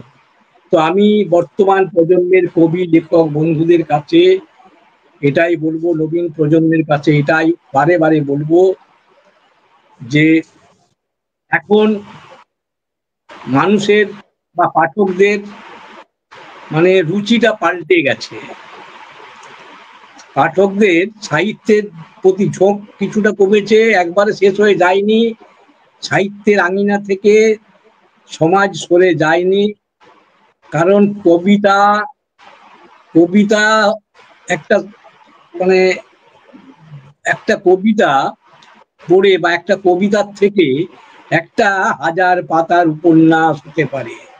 একটা 22 লাইনের কবিতা, একটা 1000 পাতার উপন্যাস ওই 22 লাইনের কবিতাতেই বলা আছে। যিনি সাহিত্যিক বা যিনি ভালো পাঠক, তিনি তার থেকে সেই কাব্য রসটা বা সাহিত্যের রসটা সে আস্বাদন করে নিতে পারবে। একটা কবিতার 22 লাইন এতটাই লেখা আছে, সেখানে শব্দ সংখ্যা হয়তো 300 কি 500, কিন্তু সেখানে কয়েক হাজার শব্দের একটা বড় উপন্যাস। তো তাই বলবো যে বর্তমান প্রজন্মকে, ভাই আপনারা লিখুন, কলম আপনাদের চলুক, পারলে লিখুন খাতার পাতায়। মোবাইলে আপনি যে লিখছেন সাথে সাথেই কারেকশন হয়ে গেল, আপনি কি ভুলটা লিখেছিলেন সেই শব্দগুলো আপনার মাথা থেকে বেরিয়ে গেল। হয়তো সেই কেটে দেওয়া শব্দগুলো, ফেলে দেওয়া শব্দগুলো আবার একটা কবিতা সাজাতে গিয়ে হয়তো কাজে লাগতে পারে, যদি খাতার পাতাটায় সেই কাটা লেখাগুলো থাকে। তাই বলবো, অনুরোধ করবো যে আপনারা লিখুন কলমের কালিতে, খাতার পাতায়। মোবাইল থাক, প্রযুক্তি দরকার আছে, প্রযুক্তিকে ধরেই আমাদের এগিয়ে যেতে হবে, উন্নয়নের পথে হাঁটতে হবে, সাহিত্যকে এগিয়ে নিয়ে যেতে হবে, বর্তমান প্রযুক্তির পথেই নিয়ে যেতে হবে। অনলাইনে কবিতা আপলোড হচ্ছে, বড় বড় উপন্যাস আপলোড হচ্ছে, সহজে তারা পড়তে পারছে, বাসে যেতে যেতে, ট্রেনে যেতে যেতে তারা পড়ে নিচ্ছে, বা বিছানায় শুয়েও মোবাইলটা খুলে চট করে একটা কবিতা বা একটা গল্প পড়ে নিচ্ছে। অনলাইনে অনেক সুবিধা, বই বার করতে হচ্ছে না, হ্যাঁ, উঠে বসে পড়তে হচ্ছে না, শুয়ে শুয়ে পড়া হচ্ছে, বা আমরা ঘুমিয়ে শুয়ে শুয়ে কবিতা মোবাইলে টাইপ করে লিখে দিচ্ছি বা মুখে বলে লিখে দিচ্ছি। পদ্ধতি অনেক সহজ। তবুও বলবো, অনুরোধ করব, খাতার পাতায় কলমের কালিতেই লিখুন। আর শব্দের সাজানোটা সেটা কবির কলমে, কবি জানে যে কোনটা শালীনতা কোনটা শালীনতা নেই। সে কবি লিখছে, আমার চোখে হয়তো সেটা অশালীন শব্দ হতে পারে, কিন্তু সেই কবিতা তিনি লিখেছেন যে কবি, তিনি হয়তো শব্দটা আমাদের কাছে অশালীন, কিন্তু সেটার মধ্যেই হয়তো অনেক শালীনতা লুকিয়ে আছে, অনেক কথা লুকিয়ে আছে।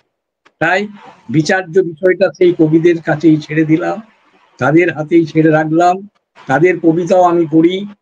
আমি একটা কথাই বলবো, আমরা যারা মোবাইলে বিভিন্ন সাহিত্য পরিবারে কবিতা পোস্ট করে দিলাম আর বেরিয়ে চলে গেলাম। আমি কবিদেরকে অনুরোধ করব, আপনি যে সাহিত্য পরিবারেই থাকুন, আপনি সেখানে অন্তত প্রতিদিন 10টা করে অন্য কবিদের লেখা পড়ুন, ভালো করে পড়ুন, 2-3বার পড়ুন। ওই অসাধারণ, ভালো, দারুণ লিখেছেন এইসব কমেন্ট নামটা দেখার সাথে সাথে কবিতাটা পোস্ট হলো আর সাথে সাথে কমেন্টটা পড়ে গেল, মানে বুঝেই গেল যে কবিতাটা আপনি পড়েননি। মানে আমি তো বুঝেই যাই কবিতা পড়েননি, অজিতদা লিখেছে পোস্ট করেছে, তারা অসাধারণ, লিখে দাও একটা। হ্যাঁ, দিয়ে ওটা অজিতদা পালিশ হয়ে গেছে। দারুণ বলেছেন অজিতদার এই কথাটাকে আমি একটু অন্যরকম ভাবে বলি। আসলে ভালো কবি হতে গেলে, ভালো সৃষ্টি করতে গেলে সৃষ্টিগুলোকে দেখতে হবে। আমি লেখাগুলো পড়বো, আমার লেখাগুলো পড়লে কি করে আমার সৃষ্টি আসবে, সৃষ্টি গুণটা কিভাবে আসবে? কারণ অনেকের মাঝখান থেকে নিজের সেই প্রকাশের জায়গাটাকে সুনিশ্চিত করা। আমি মনে করি যিনি ভালো পাঠক হন তিনি ভালো স্রষ্টাও হন। না পড়লে কি করে হবে? আর অজিতদা খুব ভালো কথা বলেছেন, আমাদের প্রিয় দাদাভাই কবি দাদাভাই যা বলেছেন যে কমেন্ট খুব সুন্দর, পড়লামই না, আমাদের পড়তে হবে। আর সব থেকে বড় কথা, এটাও ঠিক সব কবিতা পড়া যায় না, তবুও সাথে থাকা এই সহবতটাও কিন্তু কম নয়। আমি দাদাভাইয়ের ঠিক এই যুক্তিটাকে যেমন সমর্থন করছি, সেই সঙ্গে সঙ্গে এটাও আমি মনে করছি যে হয়তো পড়তে পারলাম না, কিন্তু এই কবি অজিতদা লিখেছেন, এটা খুব ভালো লিখেছেন, সম্ভবত লিখেছেন, হ্যাঁ লিখেছেন, কারণ তার সম্পর্কে একটা পূর্ব ধারণা আমার তৈরি হয়ে গেছে। কারণ উনি লিখেছেন, আর তাছাড়া লিখেছেন মানে স্বাভাবিকভাবে তার প্রিয়জনেরা সেই কবিতা একটা কমেন্ট দেবেন, সেই কবিতায় একটা ইতিবাচক একটা কমেন্ট দেবেন, এটা খুব প্রত্যাশিত, এটা আমিও প্রত্যাশা করি। এবং আমি প্রত্যাশা করি মানে অন্যরাও কিন্তু প্রত্যাশা করে। এইভাবেই কিন্তু সাহিত্য চর্চা এই পরিসরটা গড়ে ওঠে। আজকের যারা আমাদের সাথে যুক্ত আছেন তাদের সাথেও আমরা যুক্ত আছি। এখানে সহমতে চললেই পর মনে করি সাহিত্য সাধনার পথটা সুগম হয়। এই মুহূর্তে আমি দীপ্তমান সাহিত্য পত্রিকার পক্ষ থেকে এইরকম একটা অনুষ্ঠানের আয়োজন করে বসেছি, কিন্তু সঙ্গে কে আছেন? বকুলদি কোন পত্রিকা গ্রুপে? সাহিত্য পত্রিকা গ্রুপের, যেখানে আমি গিয়ে লাইভ করি। আমি তো আজকে সাল মহুয়ার জঙ্গলে গ্রুপ থেকে আমাদের, আমি কথা দিচ্ছি আপনার গ্রুপে গিয়ে আমি নিজে লাইভ করে আসবো। এভাবেই মনে হয় পরিসরটা বাড়তে থাকে, এভাবেই মনে হয় চর্চার ক্ষেত্রটা আমরা দিগন্ত দেখতে পেতে পারি। খুব ভালো লাগছে। বললাম হয়তো আমাদের অনেক কিছু বলবে না। আমি আমাদের প্রিয় কবি দাদা ভাইকে জিজ্ঞাসা করছি, আর কি কিছু বলবেন নাকি আমি দিদি ভাইয়ের কবিতা কণ্ঠে নেব? আর একটু বলে দিই কথাটা চলতে চলতে থেমে গেল। মানে যেটা থেমে গেলাম যে কবিরা কবিতাগুলো পড়ুন, ভালো করে পড়ুন এবং সুন্দর করে আপনি লিখুন যে কোনখানটাতে তার ভুল আছে, বানান ভুল আছে, লাইনের ছন্দ ভুল আছে, অন্ত মিলে ভুল আছে বা ভাষাগত ভুল আছে। আপনি বিচারকের আসনে বসে আপনি বিচার করুন, হোক না অজিতদার কথা লেখা, অজিতদারও তো ভুল হতে পারে। যাবৎ বাঁচি তাবৎ শিখি, যতদিন বাঁচবো ততদিন আমাকেও শিখতে হবে। আর যারা অঙ্ক কষে তাদের অঙ্ক ভুল হতে পারে। সুতরাং ভুল নতুন প্রজন্মের যারা কবি লিখছেন, যারা অজিতদাকে হয়তো অনেক বড় আসনে বসিয়ে রেখেছেন, অজিতদার কবিতা আর দেখার কিছু নাই, ওটা ভুল নয়, ওটা ঠিক, এটা করবেন না। অজিতদাকেও সংশোধন হওয়ার রাস্তাটা দেখাবেন। কবিতা পড়ুন, কবিতা পড়ে কমেন্ট করুন, প্রতিদিন কম করে 5টা অন্তত কবিতা পড়ুন, বেরিয়ে যাবেন না কবিতাটা পুশ করে দিয়ে দেওয়ালের থেকে বেরিয়ে যাবেন না। পরিবার থেকে, পরিবারের সঙ্গে থাকুন, পরিবারের সঙ্গে থাকুন, পরিবারের একজন সদস্য হয়ে থাকুন, পরিবারের ভালোবাসার সঙ্গে থাকুন, পরিবারের দিনেও থাকুন। নমস্কার সকলকে, আমি সকলকে আরো কিছু সময় দাদাভাইকে সঙ্গে চাইবো, আর আমাদের আলোচনা শেষ হয়ে এসছে। তবে আরো একটা কথা বলি, দাদাভাই যেটা বললেন না, প্রকাশ্য জায়গাতে মনে হয় এভাবে সমালোচনা না করাই ভালো।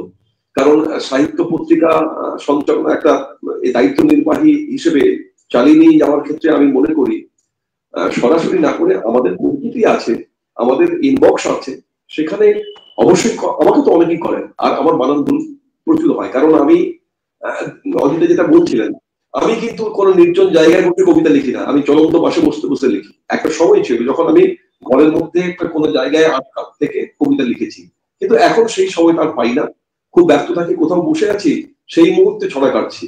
আমার কবিতাগুলো একটু ভিন্ন ধরনের। তবে আমি বলবো ইতিবাচক কমেন্ট করুন, ইতিবাচক কমেন্ট করলে উৎসাহিত হওয়া যায়। তবে আমরা ভীষণ কিছু সৃষ্টি করে ফেলছি এমনটা নয়, এগুলো শৌখিনতা, আমি তো মনে করি এগুলো শৌখিনতা। আচ্ছা, দিদি ভাইয়ের একটি কবিতা আমি গল্প নিই, নেওয়ার পরে দিদি ভাইয়ের কাছে নিয়ে দেবো আগামী প্রজন্মের কাছে তার আবেদন কি। কলম কথা হচ্ছে, আমাদের শ্রদ্ধেয় কবি দাদা ভাই কলমের কথা বলছিলেন, আমি সেই কলমের কথাই বলবো। লিখেছেন আমাদের আজকে সম্মাননীয় কবি অতিথি, আমাদের প্রিয় বকুল দিদি ভাই।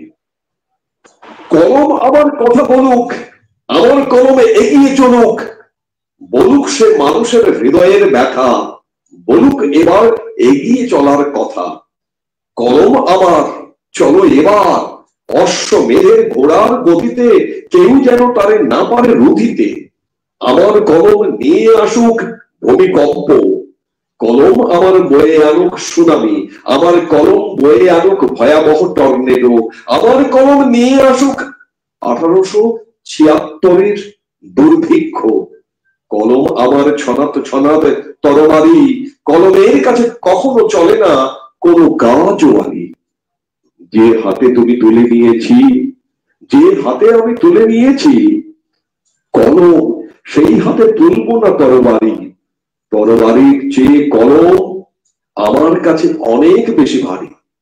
সেই কলম কথায় এতটা সময় বন্ধুদের সঙ্গে আমি রয়েছি সত্যজিৎ ভূঁইয়া, দীপ্তভাস সাহিত্য পত্রিকা পরিবারের পক্ষ থেকে, এবং সঙ্গে রয়েছেন সম্মাননীয় অজিত কুমার দে মহোদয়, লালমাটির দাবাং ছেলে অজিত কুমার দে মহোদয়, এবং লালমাটির প্রেমিক কবি আমাদের প্রিয় দাদা ভাই অজিত কুমার দে মহোদয়। তার কাছে শুনেছি, এরপরে আমরা শুনে নেব কবিবাচক শিল্পী প্রিয় দিদি ভাই বকুল গাঙ্গুলি মহোদয়ের কাছ থেকে আগামী প্রজন্মের প্রতি তার কি বার্তা। নমস্কার, পরিবারের সবাইকে আমার আন্তরিক শুভেচ্ছা ও শুভকামনা জানাই। আগামী প্রজন্মের প্রতি আমার একটাই নিবেদন, এই অ্যান্টিসেপ্টিক সমাজে হয়ে না গিয়ে নিজেকে রক্ষা করার কবচ হিসেবে কলমকে ওই যে আমার কবিতার মধ্যে কলম আমার কথা বলুক, আমার কলম এগিয়ে চলুক। কলম যদি একবার হাতে নেওয়া যায়, নিশ্চিন্তে কলম থেকেই কিছু শব্দ বেরিয়ে আসে। প্রথমে হয়তো একটু কষ্ট হয়, প্রথমে হয়তো একটু কি বলবো, শব্দ সমাহার যথোপযুক্ত হয় না, কিন্তু প্রতিদিন আমি কি কবিতা লিখি, কিছু অন্তত লেখা। আগামী প্রজন্মের কাছে আমার একটাই নিবেদন, কিছু লেখ। সে কিছু লেখা থেকে কবিতা চলে আসবে। কবিতা লিখতে গেলে কিছু ছন্দের দরকার, কিছু শব্দ সমাহার, বিন্যাস। বিস্তৃত আলোচনায় অনেক বেশি রাত হয়ে যাবে, ওই জন্য আমি বিস্তৃত আলোচনায় যেতে চাইছি না, খুব ছোট করেই বলছি। সেইভাবে প্রথমে কবিতাকে না দেখে খুব ছোট ছোট, খুব সামান্য কয়েকটি শব্দের মাধ্যমে প্রতিদিন ডায়েরির পাতায়, খাতার পাতায় কিছু লেখো। কয়েকদিন পরে সেই লেখাগুলোকে মিলিয়ে যখন দেখা যায়, তখন আমাদের চোখের সামনে একটা কবিতা হয়ে ফুটে ওঠে। সকলেই তো আমরা কবি নই, কেউ কেউ কবি। সেই জন্যে আমি আগামী প্রজন্মকে বারবার অনুরোধ, এই ভয়াবহ ক্ষয়িষ্ণু সমাজে নিজেকে টিকে থাকতে গেলে, নিজেকে সুস্থভাবে বেঁচে থাকতে গেলে নিজের সুস্থতা, মানবিকতা সমস্ত দিক বজায় রাখতে গেলে একমাত্র সাহিত্য, সৃষ্টি, শিল্প হাতিয়ার। আমি বারবার অনুরোধ করব, কবিতাকে, কাব্যকে, সাহিত্যকে হাতিয়ার করে আগামী প্রজন্ম চলুক। আমার মনে হয় না কোনো কবি বিভৎস জীবনযাত্রায় পর্যবেসিত হতে পারে। কেন পারে না? তাকে কিছু, ওই যে বললাম, সাহিত্য, সৃষ্টি, শিল্প, কাব্য, তাকে সেই পথ থেকে কিন্তু সরিয়ে আনে। আমি এর আগেও লাইভে বলেছি, নিজেকে কলুষিত না করি সমাজে, নিজের অঙ্কে না ডুবে গিয়ে সুন্দর কাব্য, সুন্দর সাহিত্যের সাথে সবাই থাকুন, আসুন। আমরা সবাই সংঘবদ্ধ হয়ে আগামী প্রজন্ম, পরবর্তী প্রজন্ম, পূর্ব সুরি যারা আছেন, তাদের সবাই আমরা একসাথে হাতে হাত মিলিয়ে চলি। আমরা প্রাপ্তি স্বীকার করবো কিছু মন্তব্যের, এটা একটু পড়ে দেবো এবং তারপরে আমি আমার লেখনের শ্রেষ্ঠ একটি কবিতা দুই আমন্ত্রিত কবি অতিথি, আমাদের প্রিয় অজিত কুমার দে দাদা ভাই এবং আমাদের প্রিয় বকুল গাঙ্গুলি দিদি ভাইয়ের প্রতি উৎসর্গ করব। আজকে সম্মাননার উপাচার হিসেবে আমার একটি কবিতা আমি কণ্ঠে নিয়ে তাদের সম্মানিত করব। তারপরেই শেষ করব আজকের এই কবিতা কথায় কবির সাথে। কাকুলি বিশ্বাস মহোদয় লিখেছেন, প্রিয় বকুল দিদি ভাইয়ের কবিতাটি সত্যজিৎ ভূঁইয়া মহাশয় দুর্দান্ত পাঠ করলেন। ভীষণ ভীষণ ভালো লাগলো। বাস্তবতার নিরিখে যথার্থ লেখনের সৃষ্টি। ধন্যবাদ মহোদয়, অনেকটা সময় আমাদের সঙ্গে থেকেছেন, আরো কিছুটা সময় থাকবেন আমাদের সাথে। কাকুলি বিশ্বাস মহোদয় লিখেছেন, আপনাদের এমন ব্যতিক্রমী শুভ উদ্যোগকে সাধুবাদ জানি। ধন্যবাদ মহোদয়। কবি বকুল দিদি ভাইয়ের অসাধারণ আলোচনা খুব ভালো লাগলো, সমৃদ্ধ হলাম, সত্যি তাই। ইন্দ্রাণী সান্যাল দিদিভাই লিখেছেন, অনবদ্য তথ্য সমৃদ্ধ বিশ্লেষণ বকুল দিদির, অনেক কিছু জানলাম।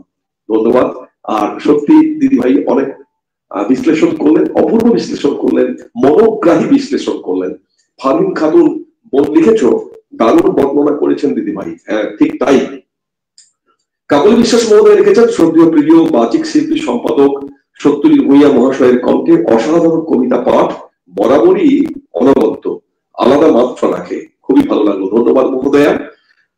ফারহিন খাতুন লিখেছ, অসাধারণ লেখনী ও কণ্ঠদান। ধন্যবাদ ফারহিনকে, সঙ্গে থেকেছ আর অনেকটা সময়। পম্পা ঘোষ মহোদয় লিখেছেন, শহীদ শব্দ থেকে সাহিত্য শব্দের উৎপত্তি। অতএব ধাতুগত অর্থ ধরলে সাহিত্য শব্দের মধ্যে একটি মিলনের ভাব দেখতে পাওয়া যায়। সে যে কেবল ভাবে ভাবে, ভাষায় ভাষায়, গ্রন্থে গ্রন্থে মিলন তা নয়। মানুষের সহিত, মানুষের অতীতের সাথে বর্তমানের, দূরের সাথে নিকটের অত্যন্ত অন্তরঙ্গ যোগসাধন সাহিত্য ব্যতীত আর কিছু তারাই সম্ভবপর নয়। খুব দারুণ বিশ্লেষণ করেছেন পম্পা ঘোষ মহোদয়া, প্রিয় বাচিক শিল্পী এবং কবি। ইন্দ্রাণী সান্যাল দিদিভাই লিখেছেন, অসাধারণ একটা কবিতা শুনলাম, অসাধারণ অনুষ্ঠানের সাক্ষী হয়ে রইলাম। দিদিভাই সঙ্গে রইলেন, সত্যি ভালো লাগছে। এখনো আমি দেখতে পাচ্ছি আমার প্রিয়জনেরা, আত্মজনেরা, পরিবারের শুভাকাঙ্ক্ষী, শুভানুধ্যায়ীরা সঙ্গে রয়েছেন। আরো কিছুটা সময় আপনাদের জন্য আমি চেয়ে নেব সত্যজিৎ দীপ্তমা সাহিত্য পত্রিকার পক্ষ থেকে। পম্পা ঘোষ মহোদয় লিখেছেন, বকুল দিদিভাই যথার্থ বললেন। মৌ মিষ্টি বড় হাজির হয়েছে, লিখেছ, খুব সুন্দর দেখলাম দাদা দিদির লাইভ অনুষ্ঠান। হ্যাঁ, একদম, তুমি এসেছো, তুমিও খুব ব্যস্ত থাকো, খুব ভালো লাগছে। ইন্দ্রাণী সান্যাল দিদিভাই লিখেছেন, কবি মহোদয়ের কবিতা শব্দের মূর্ছনায় আবিষ্ট হলাম। ধন্যবাদ। কি অসাধারণ কথা, একটি 22 লাইনের কবিতা একটি উপন্যাস হতে পারে। হ্যাঁ, খুব সত্যি কথা। কবি অজিত কুমার দে দাদা ভাইয়ের ব্যাখ্যা আমাদের মন ছুঁয়ে গেছে। কাকলি বিশ্বাস মহোদয় লিখেছেন ভীষণ ভালো অনুষ্ঠান উপভোগ করলাম, খুব ভালো লাগলো। কাকলি বিশ্বাস মহোদয় আরো লিখেছেন একদমই সঠিক বলেছেন, কবিতা লেখার শৌখিনতাই বটে। হ্যাঁ, আমিই বলেছিলাম এটা। কাকলি বিশ্বাস মহোদয় লিখেছেন প্রিয় বকুল দিদিভাইয়ের অসাধারণ কবিতাটির দুর্দান্ত সাবলীল পাঠ করলেন শ্রদ্ধেয় কবি সত্যজিৎ ভূঁইয়া মহাশয়, খুব ভালো লাগলো, ধন্যবাদ আপনাকে। কাকলি বিশ্বাস মহোদয় লিখেছেন দিদিভাই অসাধারণ বার্তা দিলেন, নবপ্রজন্মের কাছে সমৃদ্ধ হলাম। উনি আরো লিখেছেন একটি অসাধারণ অনুষ্ঠান উপভোগ করলাম, খুবই ভালো লাগলো, এমন অনুষ্ঠান প্রতি সপ্তাহে চাই, শুভেচ্ছা রইল। ধন্যবাদ আপনাদের। এবার আমি আমাদের দুই আমন্ত্রিত শিল্পীর প্রতি, আমন্ত্রিত কবি, হ্যাঁ কবিও একটা শৈল্পিক প্রকাশ, কবি শিল্পী, বাচিক শিল্পী যদি হতে পারে, কবি শিল্পী কেন নয়, মানে কবি, তাদের প্রতি শ্রদ্ধা জ্ঞাপন করে এই কবিতা আমি কণ্ঠে নেব। ভাষা আশা সুখ স্বর্গ, আশা ভাষা সুখ স্বর্গ, যা ছিল চাওয়া হয়েছে তা পাওয়া, অধিক কিছু চাই না। তুমি প্রিয় মোর আত্মা প্রাণে, তুমি ছাড়া শ্বাস পাই না। বেহাগ বিধুর স্মৃতি মেঘুর সেদিনের কত কথা, রাত জাগা ভোর কলতানে কত, সদা লাভ কত কথা। স্বর্গীয় সেজে সুখ আদর্শ নিষ্ঠ সংযমী পবিত্রতা, বিশ্বের বুকে সংজ্ঞাত হোক ভরসার এই বারতা। এমন আর কাউকে খোঁজে না, খোঁজ রাখে নীতি তোমারই, সন্ধিতে নয় সমবেদনার ভাষা, বৃত্ত ঘোষণা এই যে আমারই। প্রেম হোক সাথে সহবতে চলা, প্রেম হোক পথ দিশারি, প্রেম হোক প্রিয় সুখ স্বর্গ যাপন, প্রেম বাসা হোক আশারি। প্রেম হোক প্রিয় সুখ স্বর্গ যাপন, প্রেম বাসা হোক আশারি। আজকের এইরকম একটা মনোজ্ঞ আলোচনা, সত্যি আমি খুব সমৃদ্ধ হলাম। দীপ্তভাস সাহিত্য পত্রিকা পরিবারের পক্ষ থেকে আমি সত্যজিৎ এতটা সময় দুই গুণী কবি, দুই বর্ষিয়ান কবি, দুই আত্মজন প্রিয় সৃষ্টি স্রষ্টা, কৃষ্টি স্রষ্টা দুই কবি অজিত কুমার দে মহোদয়, বকুল গাঙ্গুলি মহোদয়ার সঙ্গে থাকাটা আমার কাছে সৌভাগ্যের। সত্যি আমি আমরা আমাদের পরিবারের পক্ষ থেকে আপ্লুত, আনন্দিত, হৃষ্ট, হর্ষিত। আমরা সত্যি খুব একটা ভালো লাগার অনুভূতিতে এই মুহূর্তে আমরা এই সময়টাকে নিশ্চিত সূচিত করছি। সঙ্গে থাকুন, আবারও পাবো এরকম কোন অনুষ্ঠানে দুই গুণী শিল্পীকে, দুই গুণী কবিকে, আবারও এই আশা আকাঙ্ক্ষা সঙ্গে আমাদের যারা রয়েছেন এখনো অবধি, এখনো পর্যন্ত এই অনুষ্ঠানটাকে উপভোগ করছেন, কবির সাথে কবিতা কথা, তাদের কথাগুলো শুনছেন, তাদের প্রত্যেকে শ্রদ্ধা জানাচ্ছি দীপ্তভাস সাহিত্য পত্রিকার পক্ষ থেকে। ভালো থাকুন, আনন্দে থাকুন, সুস্থ থাকুন, দীপ্তভাসের সাথে থাকুন। শুভরাত্রি।